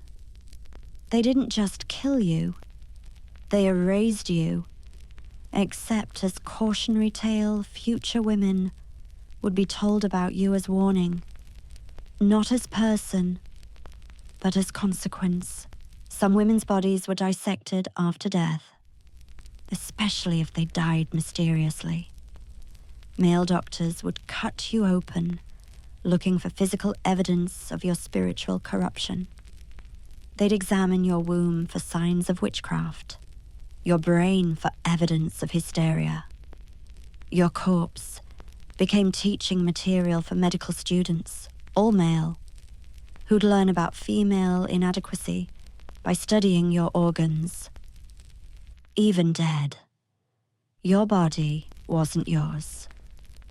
It was educational property. If you died in questionable circumstances, your body might be exhumed for trial. Yes, corpses were put on trial. If you were suspected of heresy or witchcraft after death, they'd dig you up, try your corpse, and burn it if found guilty. Your peaceful rest could be disturbed years later because someone decided you'd been evil. Death offered no protection from accusation, trial, or punishment. Women who died in childbirth were sometimes cut open to retrieve babies. Caesarean sections performed on corpses or dying women to save the child, especially if unbaptized. Your body would be mutilated while you died or immediately after to extract the more valuable life inside you. The baby's soul mattered more than your body's integrity. They'd bury you opened and empty. Having taken even that final possession, the rituals of mourning were strictly prescribed and gender-specific. Widows had to wear black for years, advertising their availability or unavailability. Too much mourning suggested excessive attachment, unwomanly emotion. Too little suggested you were glad he died. Probably killed him. You had to perform grief precisely right or face suspicion. Even mourning your own death was regulated. Your ghost, if people believed you had one, was gendered too. Female ghosts were always seeking something. Lost children, revenge for murder, completion of unfinished domestic tasks, never just existing. Always wanting, needing, haunting for specifically female reasons. Even in death, you couldn't just be. You had to have purpose, related to your role as woman. The prayers said, for your soul, assumed you needed more help than men. Women's inherent sinfulness meant longer purgatory sentences. More masses were needed to cleanse female souls. The spiritual economy of death extracted more from women's families because women were assumed more corrupt. Your gender followed you into the afterlife, requiring extra payment for salvation. If you died peacefully of old age, a statistical miracle, you still faced indignity. Your body would be prepared hastily, buried cheaply, mourned briefly. Old women's deaths were inconveniences, not tragedies. You'd survived everything the world threw at you, and your reward was a rushed funeral and rapid forgetting. Living too long was almost as shameful as dying too young. Your last words, if recorded at all, would be edited to fit narrative needs. If you cursed your oppressors, it would be recorded as demonic possession. If you proclaimed innocence, it would be recorded as confession. If you said nothing, it would be recorded as admission of guilt. Your final communication would be twisted to serve the system's purposes. Even your last breath would be interpreted through lens of male authority. The only women whose deaths were properly recorded were those who died in ways that reinforced the system. Virgin martyrs who chose death over sex, wives who died saving husbands, mothers who died in childbirth. These deaths were celebrated because they showed women dying for appropriate reasons. Your death only mattered if it could be used to teach other women how to die properly. Here's the ultimate injustice of death. It offered no escape. The system that crushed you in life followed you into death, into burial, into memory, into afterlife. You couldn't even die free. Your death was regulated, interpreted, monetized, and used to perpetuate the very system that killed you. From cradle to grave and beyond, you were never free, never equal, never fully human, just property that eventually stopped breathing. And now, as we reach the end of this dark journey through medieval women's lives, let's acknowledge the brutal truth. This wasn't ancient history that ended cleanly. The echoes of these injustices persisted for centuries. Some persist still. The legal system that treated women as property evolved slowly, reluctantly, incompletely. The religious attitudes that justified oppression adapted, but didn't disappear. The social structures that crushed women transformed, but weren't destroyed. The medieval period didn't end with sudden liberation for women. It ended with different flavors of the same oppression. The Renaissance brought art and culture that still depicted women as objects. The Enlightenment brought philosophy that still excluded women from reason. The Industrial Revolution brought factory work that still paid women less. Each era claimed progress while maintaining fundamental inequalities. The cage changed shape, but remained locked. Women who lived through the transition from medieval to early modern times didn't experience liberation. They experienced rebranding. Instead of being property because God ordained it, they became property because nature designed it. Instead of being inferior because of Eve's sin, they became inferior because of biological destiny. The justifications changed, but the subjugation continued. New words for old oppression. The witch trials didn't end with medieval times. They intensified during the Renaissance, peaked during the early modern period. Thousands more women burned while Europe supposedly became civilized. The same fears, the same accusations, the same spectacular public murders. Just with better record keeping and more efficient execution methods, progress meant killing women more systematically. The knowledge women had accumulated, herbal medicine, midwifery, brewing, was gradually professionalized and masculinized. Universities, which excluded women, became the only legitimate sources of knowledge.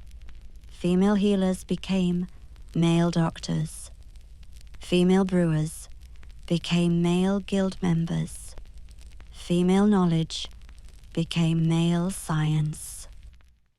Women were systematically excluded from the very fields they developed and maintained for centuries. Marriage remained ownership with different vocabulary. Coverture laws persisted into the 19th century in many places. Women couldn't own property, sign contracts, or control their own money well into the modern era. The language became less religious, more legalistic. But the reality remained. Women were transferred from father to husband, their legal existence still vanishing at marriage. The Industrial Revolution created new forms of oppression. Factory work that destroyed women's bodies for pennies, while men earned dollars for the same work. Domestic service that replicated medieval servitude with Victorian decoration. Prostitution, industrialized, but still criminalized. Women's labor was essential for industrial growth, but women reaped none of the benefits. Different century, same exploitation. Education, when finally offered to women, was designed to make better wives and mothers, not equals. Women could learn to read so they could teach children, not so they could think. They could study domestic arts, not sciences. They could become teachers of small children, nurses to the sick, but not professors or doctors. Every advancement came with restrictions that maintained fundamental inequality. The vote, when women finally got it, came after centuries of being told they were too emotional, too irrational, too weak for politics, and it came incomplete. Many women of color, poor women, colonized women, remained excluded. The franchise was extended grudgingly, partially, with constant attempts to restrict it again. Political participation was granted as privilege, not recognized as right. Even today, in courtrooms around the world, rape victims face the same questions medieval women faced. What were you wearing? Why were you alone? Did you fight hard enough? The assumption of female guilt, the burden of proof on the victim, the character assassination disguised as justice. These medieval tactics persist in modern courts. Different language, same victim blaming. Reproductive rights remain battlegrounds. Women's bodies are still legislated, regulated, controlled by people who will never experience pregnancy. The same arguments about women's purpose being motherhood, about suffering being natural, about submission being godly. They're made today in legislative chambers, worldwide. Medieval theology, repackaged as modern policy. Economic inequality persists. Women still do most of the world's unpaid labor, still earn less for the same work, still face exclusion from leadership, ownership, power. The glass ceiling is just a modern version of guild exclusion. The mommy track is just updated reproductive punishment. The systems that extracted women's labor while denying women's ownership have evolved, not ended. Violence against women remains epidemic. Domestic violence, sexual assault, femicide. Different names for ancient crimes. Women still die at the hands of partners, still face rape as a weapon of war, still get murdered for refusing men's advances. The medieval pattern of male violence and female suffering continues, just with better statistics, to document what's always happened. The psychological manipulation continues too. Women are still taught to internalize blame, to question their own experiences, to prioritize others' comfort over their own safety.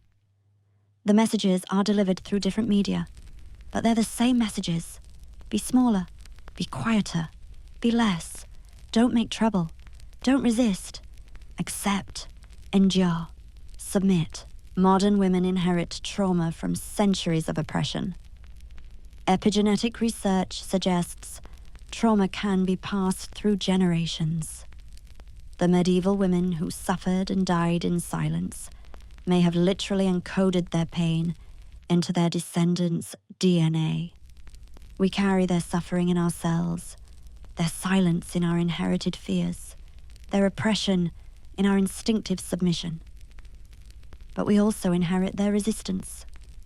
Every woman who poisoned her abuser, who ran away, who shared forbidden knowledge, who chose death over submission. They're our ancestors too. Their courage, however doomed, lives in women who still fight against oppression. Different battles, same war, different weapons, same courage, different era, same determination to be free.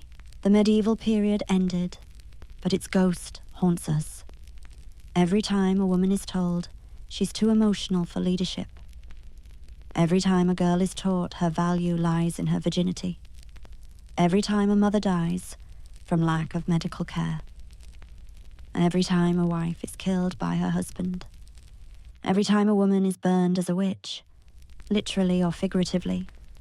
The medieval world isn't gone. It's just wearing modern clothes. This is why remembering matters, not as ancient history, but as origin story for current struggles. The injustices medieval women faced weren't anomalies.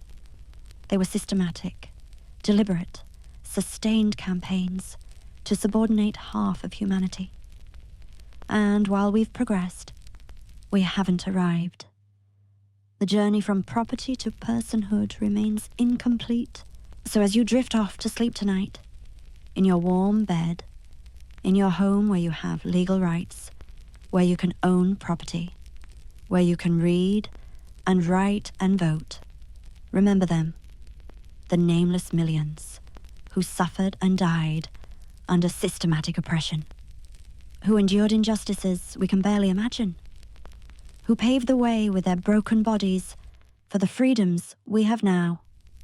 Remember the women who were bought and sold, who bled in childbirth with no help, who were burned for knowing too much, who were raped with legal sanction, who worked themselves to death, owning nothing, who were beaten for speaking, who died, nameless and forgotten.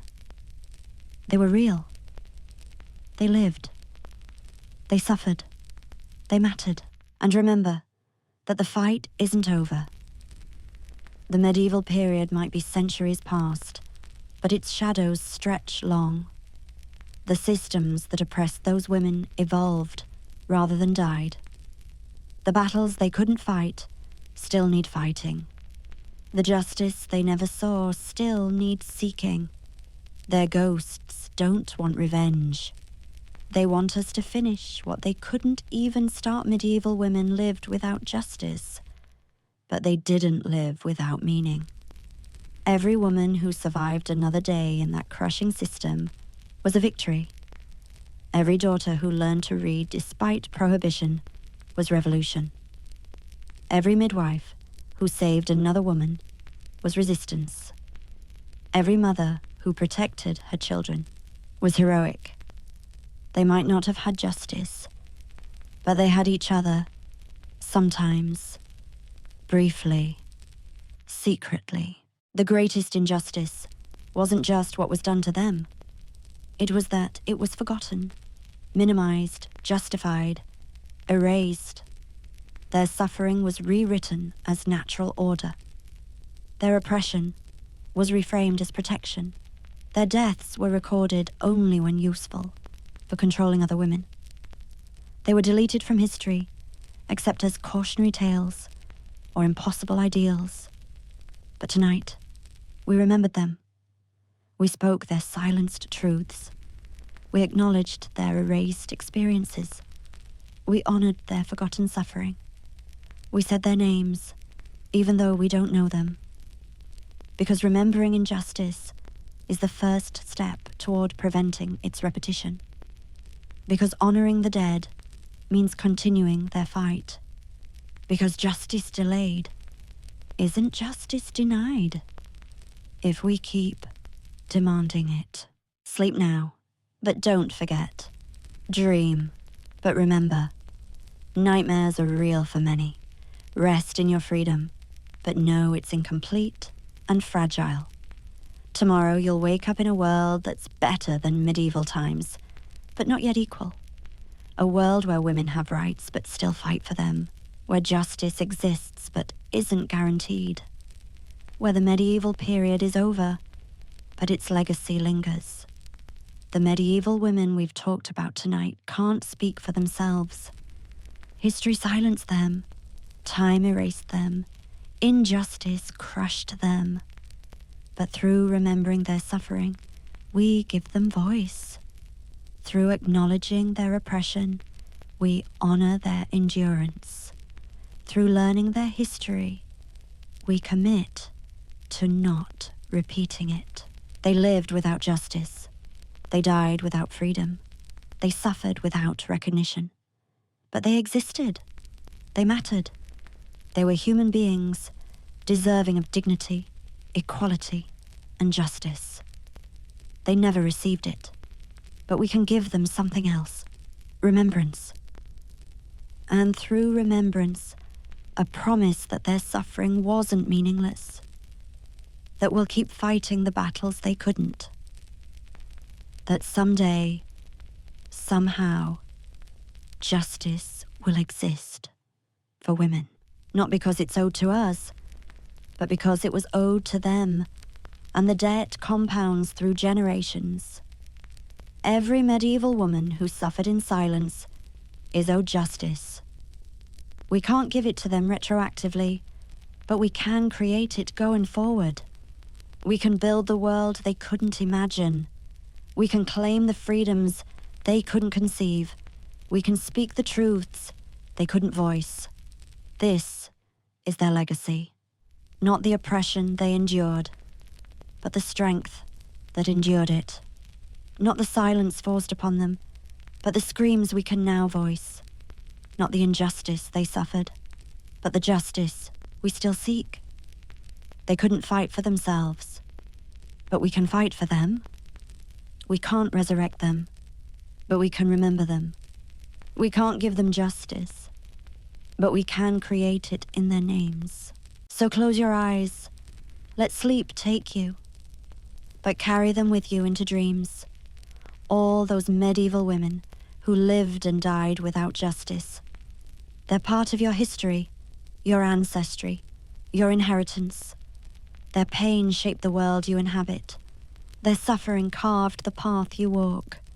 Their silence created space for your voice.